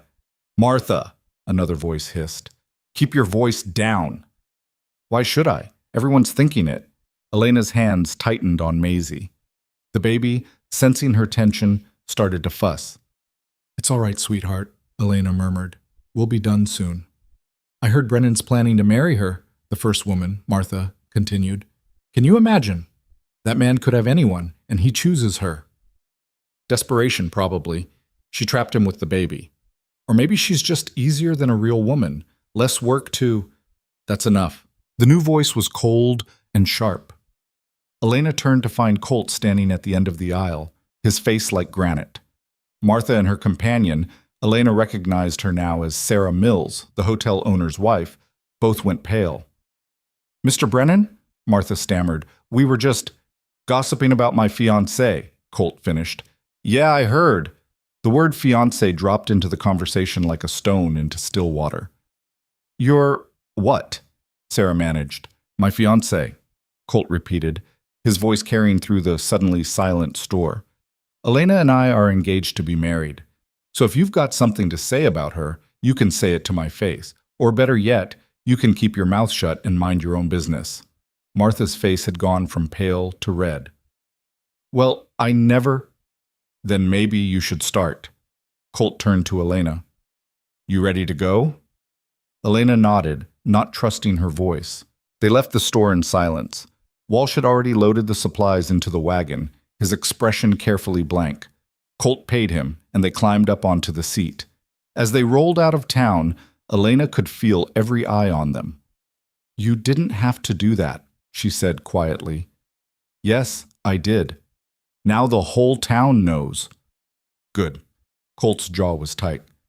"Let them know. Let them talk. I'm tired of pretending to care what they think." Elena was quiet for a moment. Then she reached over and took his hand. Colt glanced at her, surprised. Then his expression softened, and he laced his fingers through hers. They rode home like that, hands linked, Maisie sleeping between them, the winter sun bright and cold overhead. And Elena realized that for the first time in years, she wasn't ashamed of who she was or where she was going. She was just herself. And that was enough. The retaliation came faster than either of them expected. 2 days after their trip to town, Jack Porter and his friends returned. It was late afternoon. Colt was in the barn working on a broken plow. Elena was in the garden, taking advantage of a brief warm spell to turn the soil for spring planting. Maisie was asleep in the house. Elena heard the horses before she saw them, the same ominous thunder of hooves she'd learned to dread. She straightened, her hand tightening on the garden fork, and watched 3 riders approach. Jack Porter, Danny Coleman, and Tommy, the same men from before, but this time they didn't look drunk. They looked purposeful. Jack dismounted slowly, his eyes on Elena. "Mrs. Mercer, or should I say, future Mrs. Brennan." Elena said nothing. "Heard the news in town," Jack continued. "You and Brennan getting hitched. That's real sweet, real romantic." "Get off this property," Elena said. "Now why would we do that?" Jack took a step closer. "We just came to offer our congratulations. Colt will be out here any second. Colt's busy." Danny's grin was sharp. "We saw him heading into the barn, figured he'd be occupied for a while." Elena's pulse jumped. She glanced toward the barn, but from here she couldn't see the door. "What do you want?" she asked. "Just want to have a conversation," Jack said, "about respect. See, me and the boys here, we've been thinking. Brennan fired us because we insulted you, but maybe we wouldn't have insulted you if you hadn't been so insulting to us." "I never—" "You took our jobs," Danny interrupted. "You came here, played the helpless widow, and got us thrown out. That's pretty insulting, don't you think?" Elena's grip on the garden fork tightened. "I didn't take anything from you. You got yourselves fired by being drunk and disrespectful." "Disrespectful," Jack repeated, like the word tasted funny. "You hear that, boys? We were disrespectful." Tommy laughed, a high, nervous sound. "Here's the thing, Mrs. Mercer," Jack said, his voice dropping. "We're not here to hurt you. We're just here to remind you of your place. See, you might be marrying Brennan, but that doesn't change what you are. You're still just a fat widow who got lucky, and sooner or later, Brennan's going to wake up and realize what a mistake he made." "You're wrong," Elena said quietly. "Am I?" Jack took another step. "Let's test that theory. Let's see if Brennan still wants to marry you after we— Let's." The barn door crashed open. Colt stood in the doorway, and he was holding a shotgun. "Get away from her," he said, his voice deadly calm. Jack froze. So did Danny and Tommy. "Now," Colt added. "We're just talking, Chipao," Jack started. Colt raised the shotgun to his shoulder. "I'm going to count to 3. If you're still on my property when I hit 3, I'm pulling this trigger. 1. Jack's hands came up. "Brennan, be reasonable. 2. All 3 men scrambled for their horses. "This isn't over," Jack shouted as he swung into the saddle. "You can't protect her forever." Colt fired a shot into the air. The horses bolted, carrying their riders away in a cloud of dust and panic. Colt lowered the shotgun and crossed to Elena in 3 long strides. "Did they touch you?" "No." Elena's voice was shaking.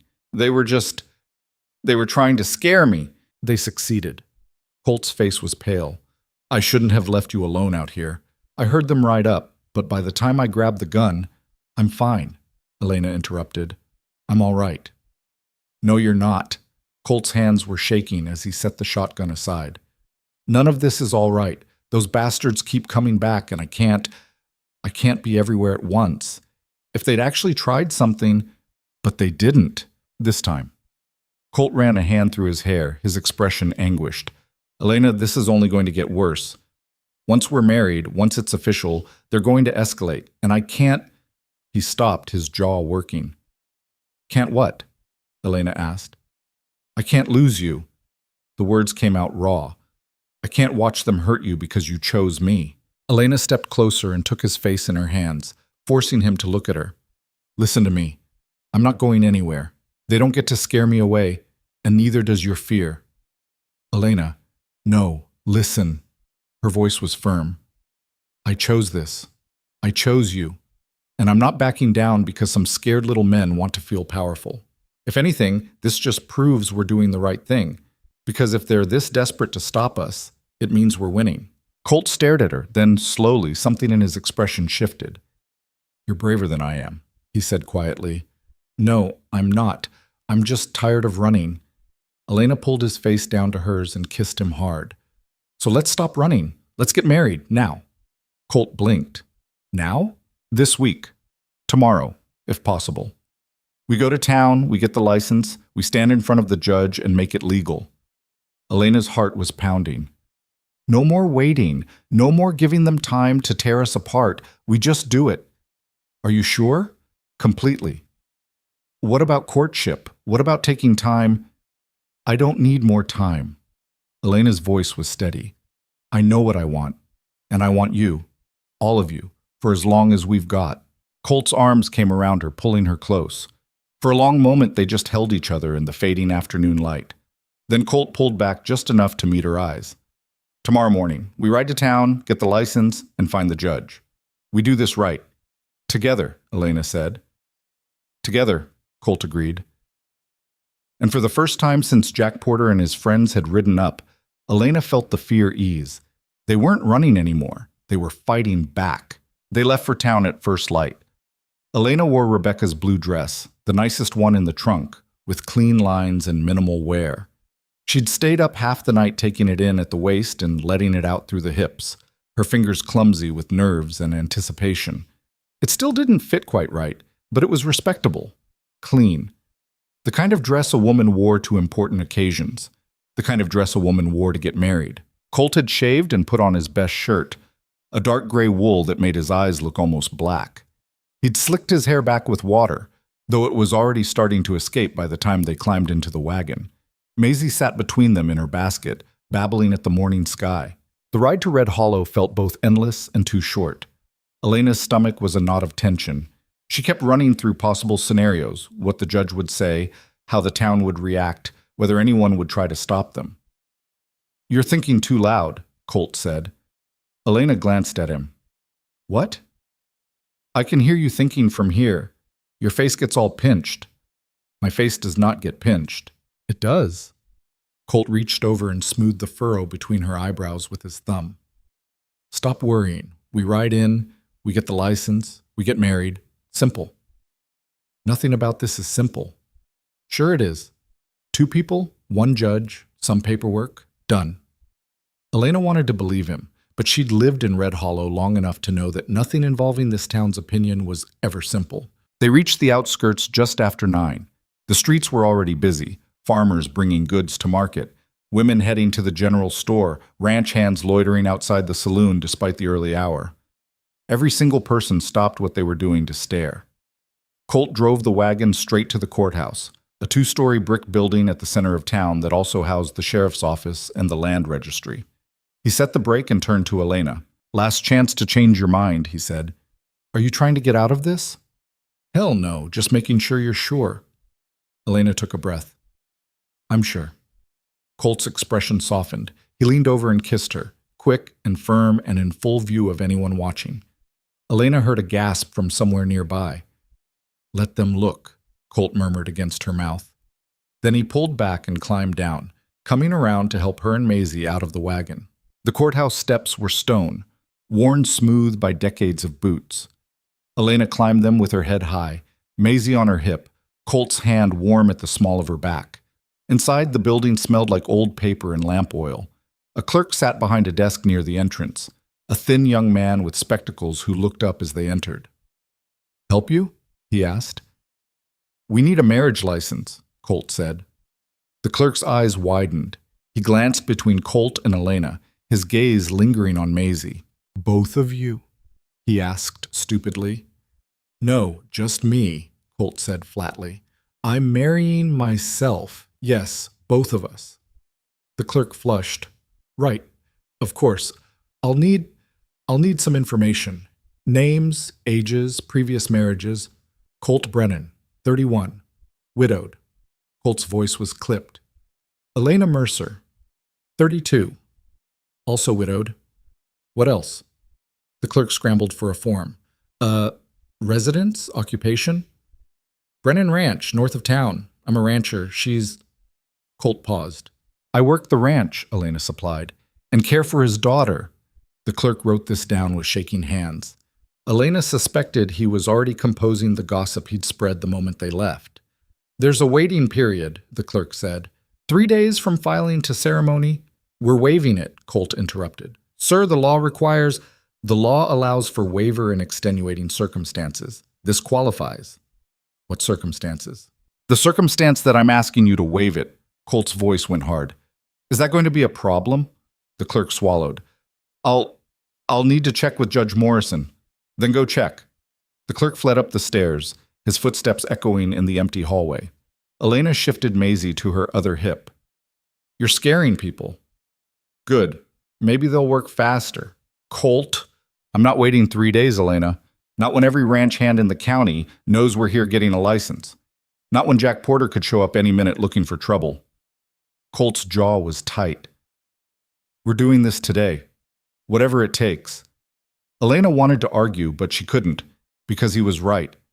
3 days was too long, too much time for things to go wrong. The clerk returned 5 minutes later looking pale. "Judge Morrison will see you, 3rd door on the left." They climbed the stairs and found the judge's chambers, a wood-paneled office with a large desk and shelves lined with law books. Judge Morrison himself was a heavy-set man in his 60s with white hair and shrewd eyes. "Brennan," he said, standing. "Mrs. Mercer, please sit." They sat. Maisie squirmed in Elena's lap, reaching for the papers on the judge's desk. Morrison studied them for a long moment. "You want to get married?" "Yes, sir," Colt said. "Today?" "Yes, sir." "And you're asking me to waive the waiting period?" "Yes, sir." Morrison leaned back in his chair, his fingers steepled. "You understand that this will cause talk." "There's already talk," Elena said quietly. "Has been for months." The judge's gaze shifted to her. "Mrs. Mercer, are you entering this marriage of your own free will?" "Yes." "No coercion? No pressure?" Elena met his eyes steadily. "The only pressure I'm under is from this town's gossip. Mr. Brennan has been nothing but respectful." Morrison nodded slowly, then he turned back to Colt. "Your wife passed less than a year ago." 8 months, Colt said. "Some would say that's too soon. Some aren't living my life." "Fair enough." Morrison pulled a ledger from his desk drawer. "I'll waive the waiting period. But I'm doing it because I've known you since you were a boy, Colt, and I've never seen you act without reason. If you say this is necessary, I believe you." Colt's shoulders relaxed slightly. "Thank you, sir." "Don't thank me yet. You still need 2 witnesses for the ceremony." "We'll find someone. You'll use my clerk and my bailiff. I'm not having you drag some random drunk in off the street." Morrison stood. "Give me 10 minutes to arrange things. We'll do this in the main courtroom. It's more formal." He left, and Elena and Colt sat in silence. "That went better than expected," Elena said finally. "It's not over yet." "You really think someone's going to object?" "I think someone's going to try." Colt reached over and took her hand. "But they'll have to go through me first." The courtroom was a high-ceilinged space with wooden benches and a raised platform where Judge Morrison presided over disputes and trials. The clerk and bailiff stood on either side of the platform, both looking uncomfortable. Elena and Colt stood facing the judge, Maisie still in Elena's arms. The baby had gone quiet, sensing the seriousness of the moment. Morrison opened a worn book and cleared his throat. "We are gathered here to join Colt Brennan and Elena Mercer in matrimony. This is a legal and binding contract, entered into freely by both parties." He looked at Colt. "Do you, Colt Brennan, take Elena Mercer to be your lawfully wedded wife, to have and to hold from this day forward?" "I do," Colt said, his voice steady. Morrison turned to Elena. Do you, Elena Mercer, take Colt Brennan to be your lawfully wedded husband, to have and to hold from this day forward? Elena's throat was tight. For a moment she couldn't speak. She thought about Thomas, about the first time she'd stood in front of a judge and made these same promises, about how young and stupid she'd been, how desperate to escape her father's house, about how different this felt. I do, she whispered. Morrison smiled. Then by the power vested in me by the territory, I pronounce you husband and wife. Colt, you may kiss your bride. Colt turned to Elena. For a moment they just looked at each other. Then he leaned down and kissed her, soft and gentle and full of promise. Maisie chose that moment to grab Colt's collar and laugh. The clerk and bailiff applauded politely. And just like that, Elena Mercer became Elena Brennan. They signed the register in Morrison's office. Colt's signature, bold and clear, Elena's shakier than she would have liked. The clerk and bailiff signed as witnesses, and Morrison stamped the document with his official seal. Congratulations, Morrison said, handing Colt the marriage certificate. You're legal. Thank you, sir, Colt said. One piece of advice? Morrison's expression turned serious. Get home quickly. Don't linger in town. The news will spread fast, and not everyone will be happy about it. We won't, Colt promised. They left the courthouse through the front entrance. No sneaking out the back, no hiding. Colt held the door for Elena, his hand finding the small of her back as they emerged into the bright morning sunlight. The courthouse steps were no longer empty. A crowd had gathered in the square, 20, maybe 30 people. Word must have spread the moment they'd entered the building. Elena recognized faces from the market, from the church, from her old life in Red Hollow. Mrs. Calloway was there, Mrs. Patterson, Dorothy Hayes, the Reverend. Even the sheriff stood at the edge of the crowd, his expression carefully neutral. They all stared in silence. Colt's hand tightened on Elena's back. Keep walking, he murmured. They descended the steps together. The crowd parted reluctantly, creating a narrow path to the wagon. Elena kept her eyes forward, her chin up, refusing to look ashamed. Well, someone said loudly, that didn't take long. Shameless, another voice agreed. Poor Rebecca. Enough. The word cracked across the square like a whip. Elena turned to see Colt had stopped walking. He stood on the bottom step, facing the crowd, his expression dark. I know what you all think, he said. His voice carried easily in the cold air. You think Elena trapped me, that she took advantage of my grief, wormed her way into my home, and forced me into marriage. The crowd shifted uncomfortably. No one spoke. You're wrong, Colt continued. Elena saved my daughter's life when every single one of you refused to help. She brought my ranch back from failure. She worked harder than any 3 men I've ever employed. And when I asked her to marry me, she said yes. Not because she needed my money or my name, but because she's braver than anyone I've ever known. He paused, his gaze sweeping the crowd. I loved Rebecca, he said quietly. I'll always love her. But she's gone, and I'm still here. And I have a daughter who needs a mother and a ranch that needs running. Elena is everything I need, everything Maisie needs. And if you can't accept that, then you can all go straight to hell. The silence that followed was absolute. Then Colt turned, took Elena's hand, and led her to the wagon. They climbed up. Colt released the brake. The wagon rolled forward, and the crowd scattered to let them pass. Elena didn't look back. As they left Red Hollow behind, heading north toward the ranch, Elena felt something tight in her chest finally loosen. She looked down at Maisie, then over at Colt, her husband now, legally and officially. Thank you, she said quietly. Colt glanced at her. For what? For standing up for me. For all of it. Elena. Colt reached over and took her hand, lacing their fingers together. You're my wife now. That means when someone comes at you, they come at me, and I don't back down from fights. Elena squeezed his hand. Neither do I. I know. Colt smiled, a real smile, warm and genuine. That's why we're going to be fine. And for the first time in longer than Elena could remember, she believed it. They were halfway home when they saw the smoke. It rose in a black column from the direction of the ranch, thick and oily against the clear winter sky. Colt saw it first. He went rigid, his hand tightening on the reins so hard the leather creaked. "No," he whispered. Then he snapped the reins hard and the wagon lurched forward. Elena grabbed Maisie, holding the baby tight against her chest as the wagon bounced over ruts and rocks.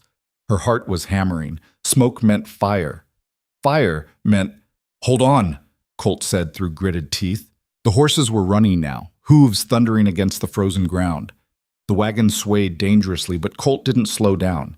His face was white, his jaw set. They crested the final hill and the ranch came into view. The barn was on fire. Flames poured from the roof, licking at the sky, sending sparks and ash swirling into the air.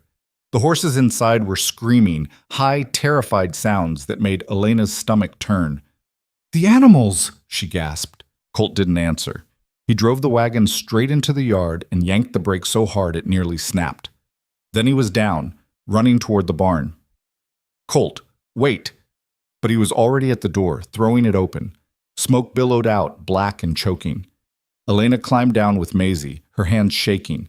She could hear the horses now, 3 of them, trapped in their stalls, panicking. Colt disappeared into the smoke. Elena stood frozen. Maisie crying in her arms, watching the barn burn. Seconds ticked by, then a full minute. Colt didn't come out. "No," Elena whispered. "No, no, no." Then movement in the smoke. Colt emerged, leading his roan gelding. The horse was wild-eyed and fighting, but Colt dragged it clear of the barn and released it. The gelding bolted toward the open pasture. Colt turned back toward the barn. "Colt, don't!" Elena started. He was already gone again. This time he came out with the plow horse, a massive draft animal that was bleeding from a cut on its flank. Colt's face was black with soot, his shirt singed.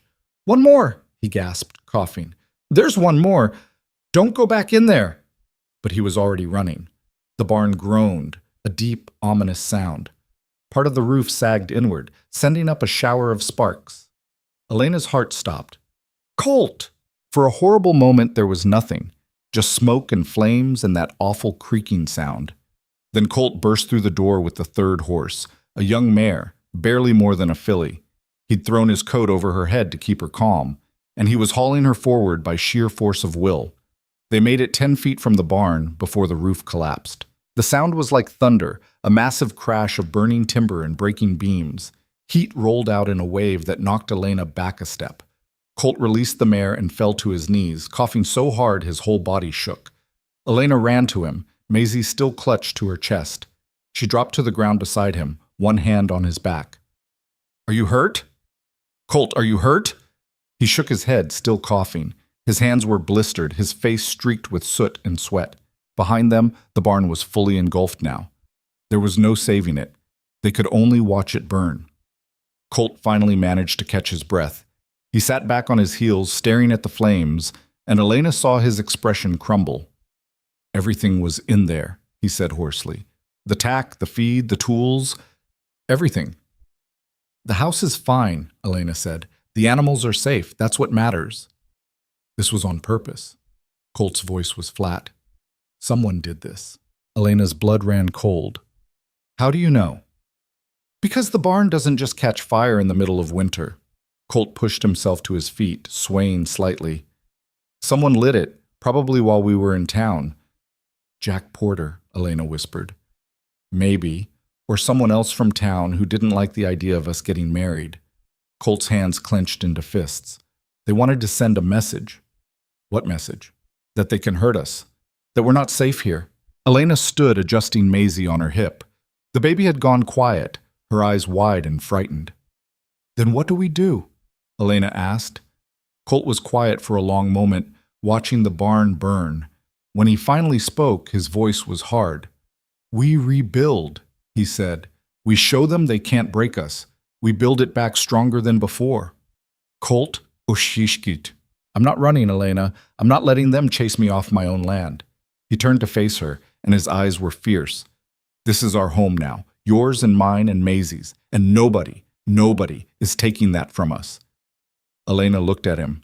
This man who'd just risked his life to save 3 horses, who'd stood up to an entire town for her, who refused to back down even when everything was burning around him. "Okay," she said. We rebuild. Colt pulled her close, careful of Maisie between them, and kissed the top of her head. I love you, he said roughly. I should have said it before, but I love you, Elena. So much it scares me. Elena's throat was tight. I love you too. Yeah? Yeah. She pulled back just enough to meet his eyes. I think I have for a while. I was just too stubborn to admit it. Colt laughed.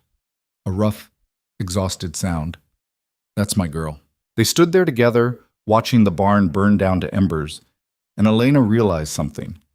She'd spent her whole life being afraid. Afraid of her father, afraid of Thomas, afraid of the town's judgment, afraid of being alone. But standing here with Colt, with Maisie in her arms and ash falling around them like snow, she wasn't afraid anymore, because she'd found something worth fighting for. The barn burned until sunset, leaving nothing but charred timbers and smoking rubble. Elena and Colt spent the remaining daylight hours securing the animals in the paddock and checking the house for damage. Miraculously, the fire hadn't spread. Whoever set it had contained it to the barn, probably to avoid burning down the whole ranch. Small mercies. By the time darkness fell, they were both exhausted. Elena fed Maisie and put her to bed while Colt boarded up the broken barn door to keep scavengers out. They ate a cold dinner, neither of them had the energy to cook, and sat by the fireplace in silence. I'm going to town tomorrow, Colt said finally. Elena looked up. Why? To talk to the sheriff, to file a report. You think he'll do anything? No, but I want it on record. Colt's jaw was tight. And I'm going to make it very clear that if this happens again, I won't be going to the sheriff. I'll be handling it myself. Colt, they burned our barn, Elena, on our wedding day. They could have killed the horses, could have spread to the house, could have hurt you or Maisie. His voice was shaking with suppressed rage. I can't let that stand. What are you going to do? I don't know yet, but I'm done being patient. Elena reached over and took his hand. We're done being patient. This is my fight too now. Colt looked at her, surprise flickering across his face. Elena, don't. She squeezed his hand. We're married. That means we fight together. Whatever you're planning, I'm part of it. I don't want you in danger. I'm already in danger. We both are. Elena's voice was firm. So we might as well face it together. Colt stared at her for a long moment. Then, slowly, he nodded. Together. Together, Elena agreed. That night, for the first time, Elena didn't sleep in the upstairs bedroom. She lay beside Colt in the big bed that had once belonged to him and Rebecca, and she felt no guilt about it. This was her home now, her marriage, her life. Colt held her carefully, like she might break. His hands were gentle despite the blisters, his breathing steady. Thank you, he murmured into her hair. For what? For saying yes, for staying, for being exactly who you are. Elena turned in his arms so she could see his face in the darkness. Thank you for asking. Colt kissed her, slow and deep and full of promise. And for the first time in her life, Elena understood what it meant to be wanted. Not needed, not tolerated, but genuinely wanted. It felt like coming home. When they finally fell asleep, wrapped around each other in the darkness, Elena dreamed of fire. But in the dream, she wasn't afraid. She was standing in the flames, and she was burning everything down. The next morning, Colt rode to town alone. Elena had wanted to go with him, but someone needed to stay with Maisie, and the baby was fussy after yesterday's chaos. So Elena stayed home, watching from the porch as Colt disappeared down the long dirt road. She spent the morning cleaning, scrubbing floors, washing windows, doing anything to keep her hands busy and her mind occupied. But she couldn't stop thinking about the barn, about the deliberate cruelty of burning it down on their wedding day, about what might come next. Colt returned just after noon, his expression grim. What did the sheriff say? Elena asked. Exactly what I expected. No evidence of arson. Could have been an accident. No way to prove who did it. Colt dismounted heavily. Useless. So what now? Now we wait. Colt's jaw was tight. Because whoever did this will get cocky. They'll try something else. And when they do, I'll be ready. That night, Colt loaded every gun in the house. He He placed one by the front door, one by the back, one upstairs near Maisie's cradle. He taught Elena how to load and fire each one, making her practice until her hands moved automatically. "If someone comes while I'm outside," he said, "you shoot first and ask questions later, understand?" Elena nodded, her throat tight. They went to bed that night with a rifle leaning against the wall within arm's reach, and Elena lay awake in the darkness, listening to every sound, waiting for the next attack. It came 3 days later. Elena was in the garden when she heard the horses. It was mid-afternoon, the sun bright and cold overhead. She'd been turning soil for spring planting, trying to restore some sense of normalcy after the barn fire. Maisie was inside napping, and Colt was out checking the fence line on the eastern pasture, which meant Elena was alone when Jack Porter and his men rode into the yard. There were 5 of them this time. Jack, Danny, Tommy, and 2 others Elena didn't recognize. They spread out in a loose semicircle, blocking the path to the house. Elena's hand tightened on the garden fork. Her heart hammered against her ribs, but she kept her face blank. "Mrs. Brennan," Jack said, his voice mocking on the title. "Congratulations on your marriage." Elena said nothing. "Heard you had some trouble with your barn," Jack continued. "Real shame. Accidents like that, they happen on frontier ranches." "That wasn't an accident." "No?" Jack's smile was sharp. "You got proof?" "I've got common sense. The barn doesn't spontaneously combust in winter." "Things burn," Danny shrugged. "Maybe you left a lantern lit. Maybe some hay got too dry. Who knows?" "I know exactly what happened," Elena said. "And so does my husband. And so does the sheriff. The sheriff can't do nothing without evidence." Jack dismounted, his boots hitting the ground with deliberate heaviness. "And there ain't no evidence, just a burned barn and a lot of questions." The other men were dismounting too, fanning out. Elena's pulse spiked. She glanced toward the house. The rifle was just inside the door, maybe 20 feet away. Too far. "What do you want, Jack?" she asked, keeping her voice steady. "Just came to deliver a message." Jack took a step closer. "See, me and the boys, we've been thinking. Brennan fired us, cost us good wages. Then you went and married him, which means you're part of the problem now." "I didn't cost you anything. You got yourselves fired. That's not how we see it." Another step. "Way we figure, you owe us. Compensation for lost wages." Elena's grip on the garden fork tightened. "You're not getting money from us." "Who said anything about money?" Jack's grin widened. "There's other ways to settle debts." The implication hung in the air like poison. Elena's blood went cold, but she lifted her chin. "Touch me and you're a dead man." "Yeah? Who's gonna kill me? You?" Jack laughed.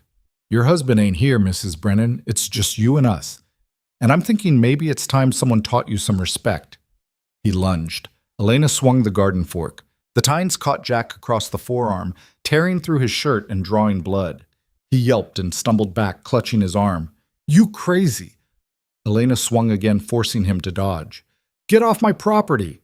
"Grab her!" Jack shouted. Danny and Tommy rushed forward. Elena managed to catch Danny in the ribs with the fork handle, but Tommy got behind her and grabbed her arms. The fork clattered to the ground. Elena fought, kicking, twisting, trying to break free. But Tommy was stronger, and he had leverage. He dragged her backward while Jack approached, his face twisted with rage. "You're going to regret that," Jack said, touching his bleeding arm. Elena opened her mouth to scream, and the crack of a rifle shot split the air. Everyone froze. Colt stood at the corner of the house, his rifle aimed directly at Jack's head. His face was absolutely expressionless, which somehow made him more terrifying than if he'd been screaming. "Let her go," Colt said quietly. Tommy's hands released Elena immediately. She stumbled forward, and Colt caught her with one arm, never lowering the rifle. "Now get on your horses," Colt continued, his voice deadly calm. "Brennan, we were just... I'm going to count to 5. If you're still on my property, when I hit 5, I'm putting a bullet in someone. Doesn't matter who. 1. The men scrambled for their horses. "This ain't over," Jack snarled as he swung into the saddle. 2. You can't protect her forever. 3. They rode.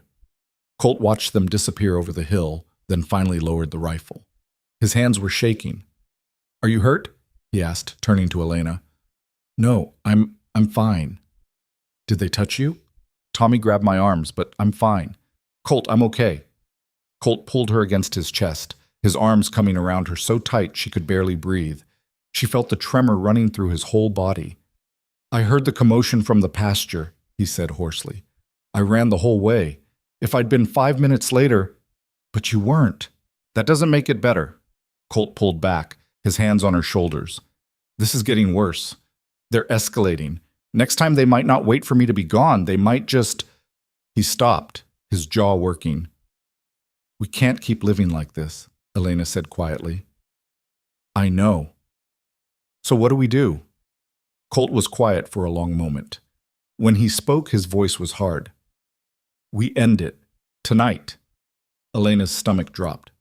What do you mean? I mean, I'm riding into town, I'm finding Jack Porter, and I'm settling this once and for all. Colt, no. He's not going to stop, Elena.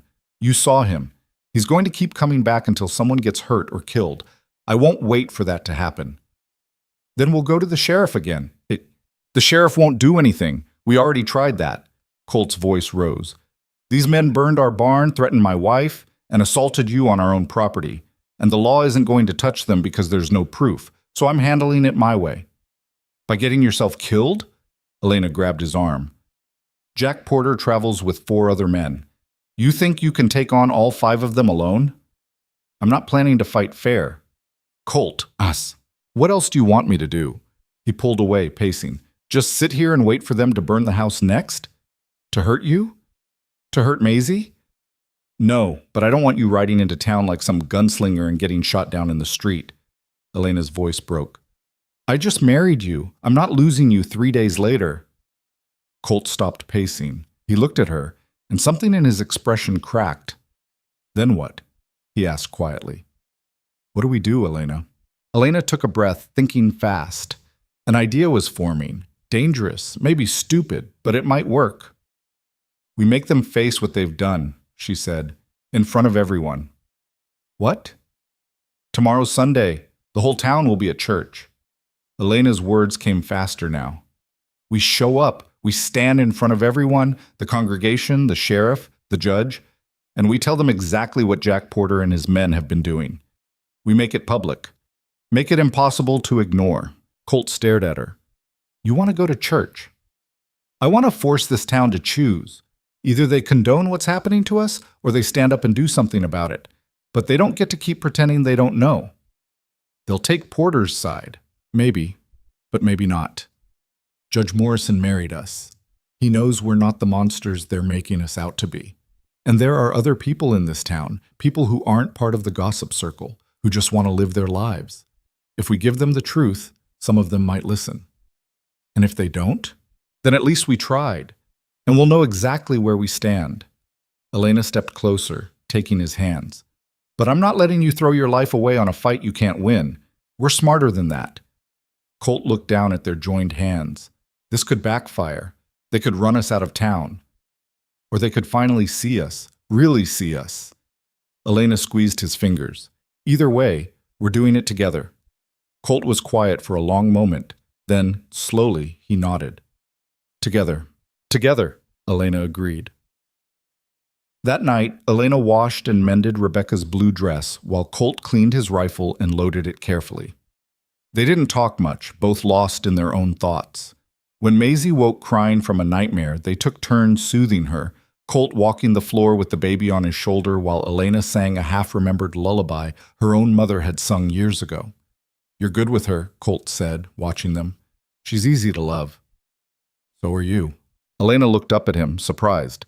Colt's expression was soft in the lamplight, open in a way she'd rarely seen. I meant what I said yesterday, he continued, about loving you. I know everything's chaos right now, but that part, that's real. That's the realest thing in my life. Elena's throat tightened. I love you too, even when you're being stubborn and reckless. Especially then, Colt said with a small smile. They went to bed holding each other, and for a few hours, the world outside ceased to matter. Sunday morning dawned clear and cold. Elena dressed carefully in the blue dress, braiding her hair and pinning it up.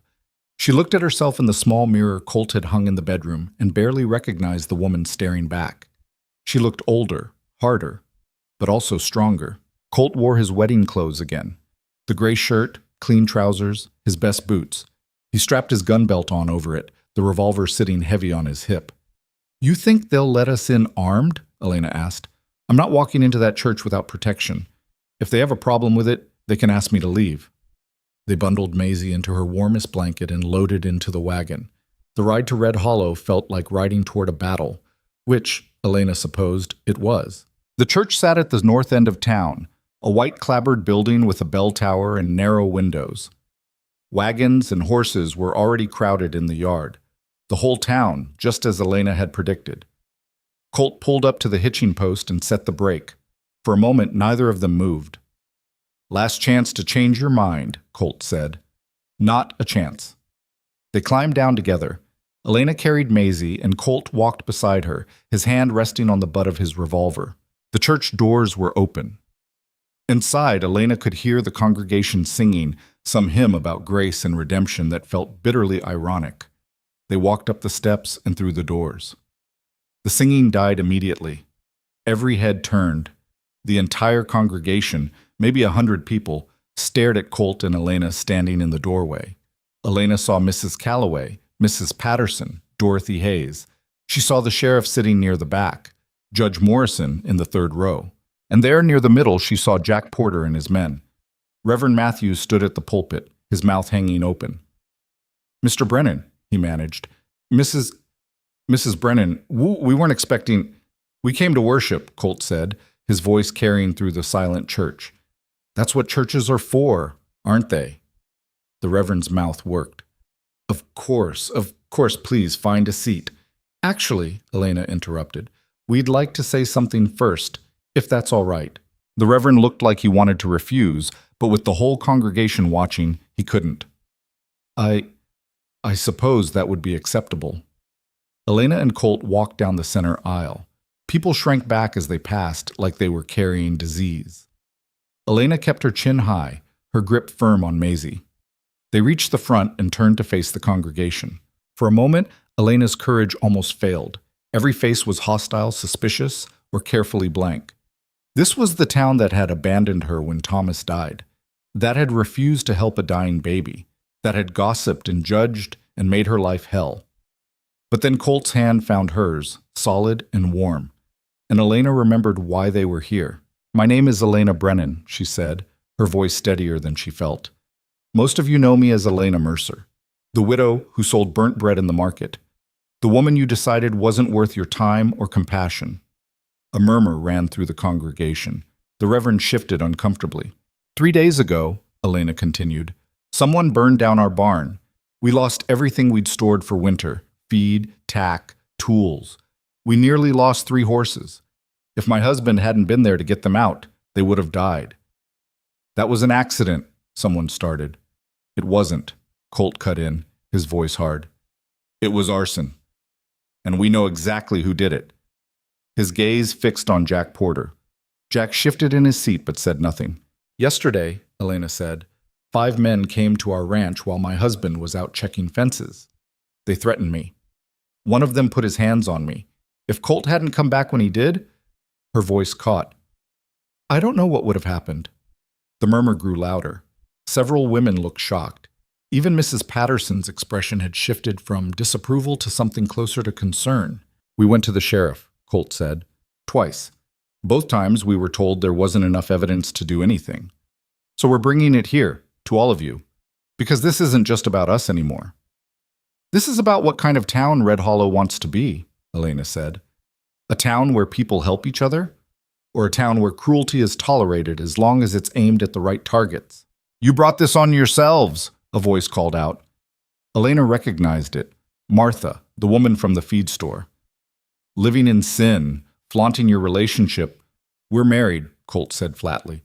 "Legally and properly. Judge Morrison performed the ceremony himself."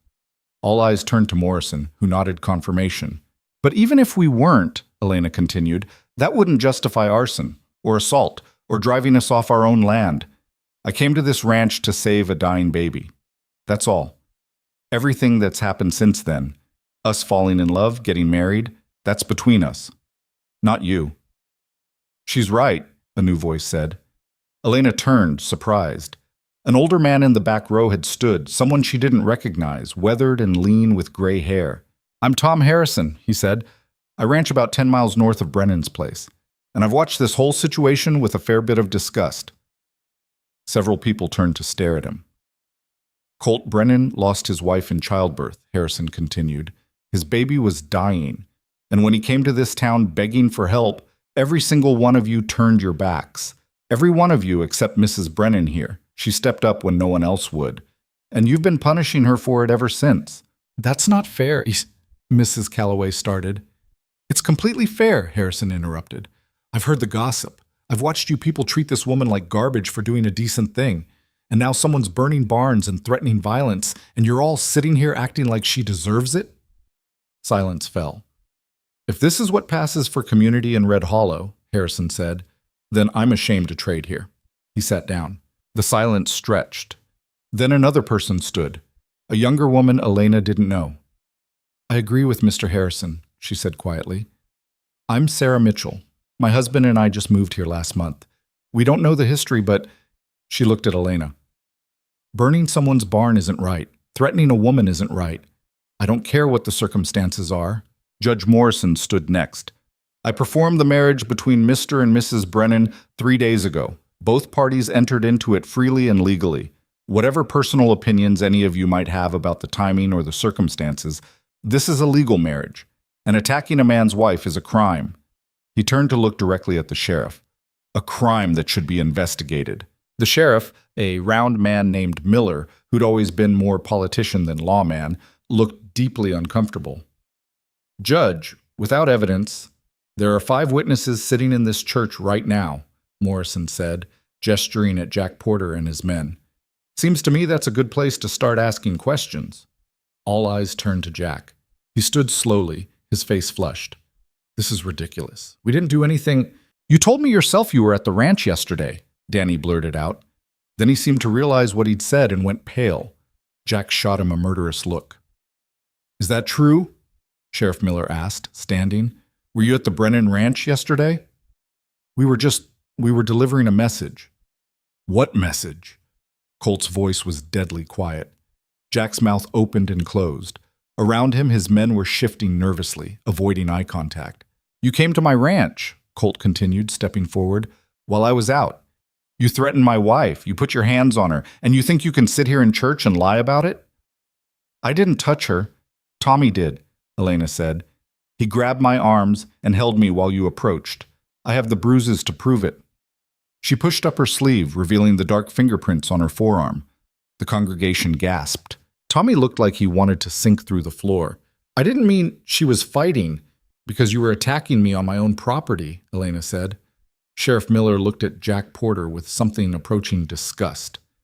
"You got anything to say for yourself?" Jack's face was red, his fists clenched. "This is a setup. They're trying to frame us. 5 of you against 1 woman," Judge Morrison said coldly. "And you're claiming you're the victims here?"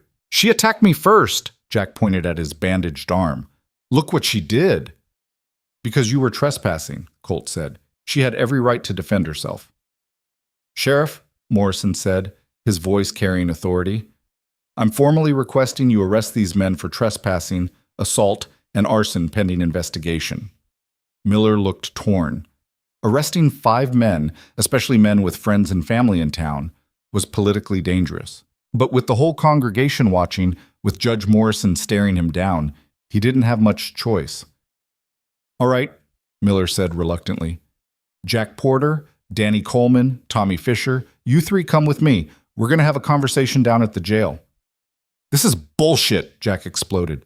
"You're taking their word over ours?" "I'm doing my job," Miller said. "Now you can come peacefully, or I can make it difficult. Your choice." Jack looked around the church, clearly expecting support. But most people were looking away, uncomfortable. Even his own men were edging toward the door. Slowly, Jack's shoulders slumped. "Fine, but this isn't over." "Yes," Colt said quietly. "It is." Miller escorted the 3 men out. The other 2 fled before they could be included. As the church doors closed behind them, a collective exhale seemed to go through the congregation. Reverend Matthews cleared his throat. "Well, That was certainly unexpected. Justice usually is, Morrison said dryly. He turned to Elena and Colt. You did a brave thing coming here today. We didn't have much choice, Elena said. There's always a choice. You chose honesty over safety. That takes courage. Tom Harrison stood again. For what it's worth, you've got friends out here. Not everyone in this territory is blind or cruel. You need help rebuilding that barn. You let me know. I can spare some men and materials. So can I, another rancher said, standing. And I, said another. One by one, people stood. Not everyone. Mrs. Calloway and Mrs. Patterson remained firmly seated, their faces pinched with disapproval. But enough. Maybe a third of the congregation. Elena felt tears prick her eyes.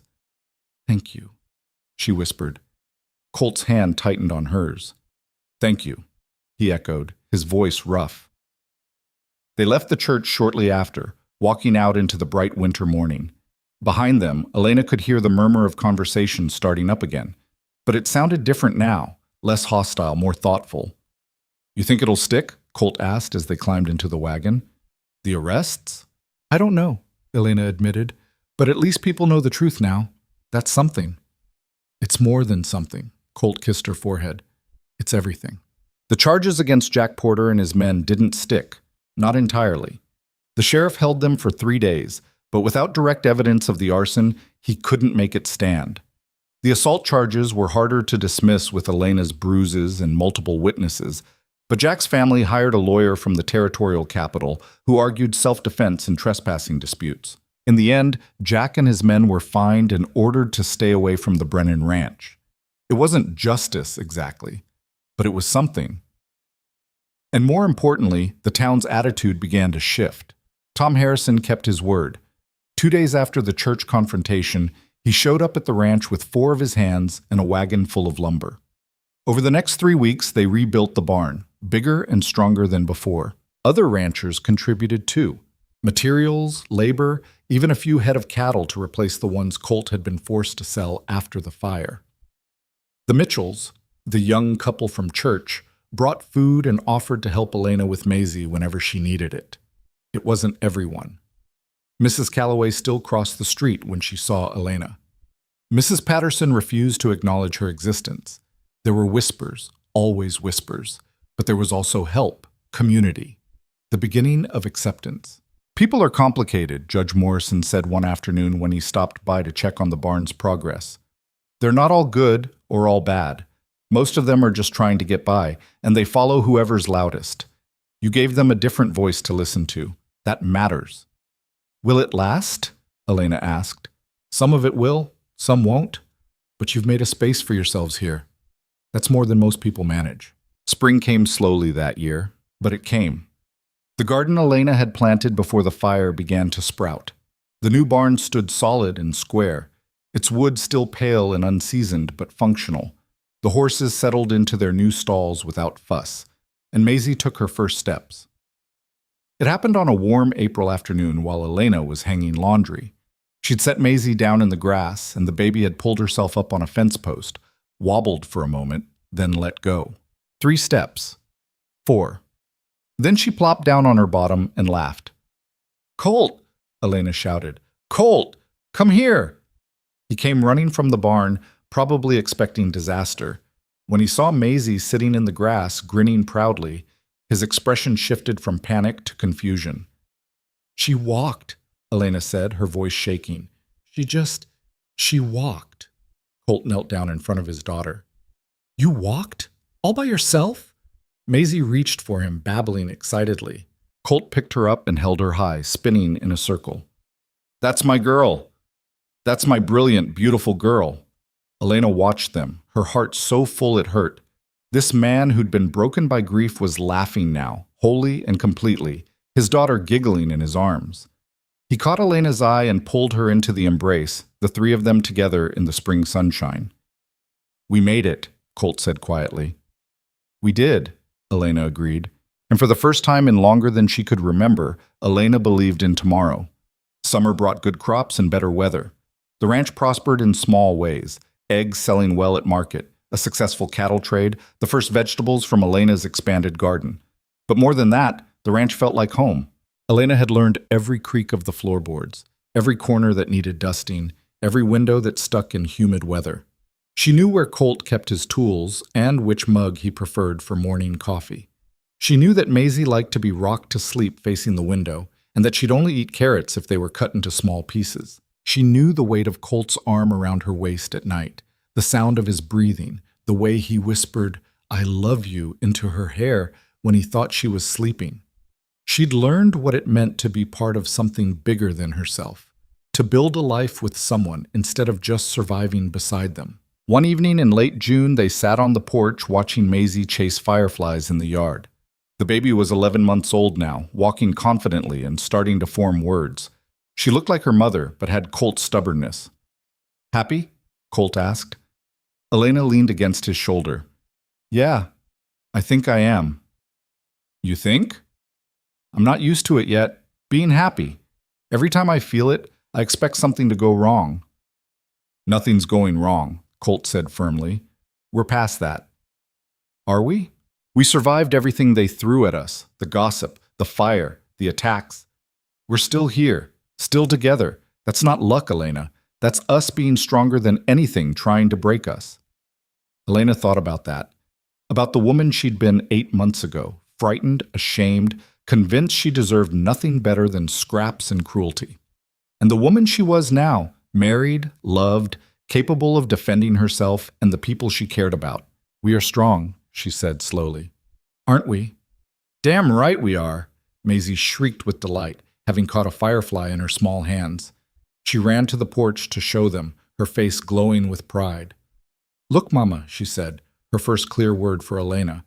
Elena's eyes filled with tears. "I see, sweetheart. That's beautiful." Maisie opened her hands and the firefly escaped, blinking away into the darkness. The baby laughed and ran after it. Colt's arm tightened around Elena. "She called you Mama." "I know. How do you feel about that?" Elena watched Maisie dance through the fireflies, her small silhouette framed against the darkening sky. "Like I'm exactly where I'm supposed to be." They sat there until full dark, watching Maisie play, listening to the sounds of the ranch settling in for the night. And Elena realized something profound. She'd spent her whole life looking for safety in other people. Her father, Thomas, even Colt at first. Waiting for someone to save her, to make her feel valuable, to give her permission to exist. But safety wasn't something someone else could give you.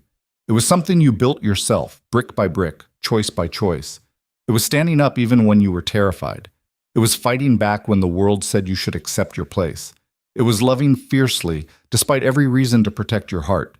It was knowing that you were strong enough to survive whatever came next, because something would come. Life didn't stop throwing challenges just because you'd overcome the last batch. There would be hard winters and failed crops and illnesses and all the ordinary disasters that came with frontier living.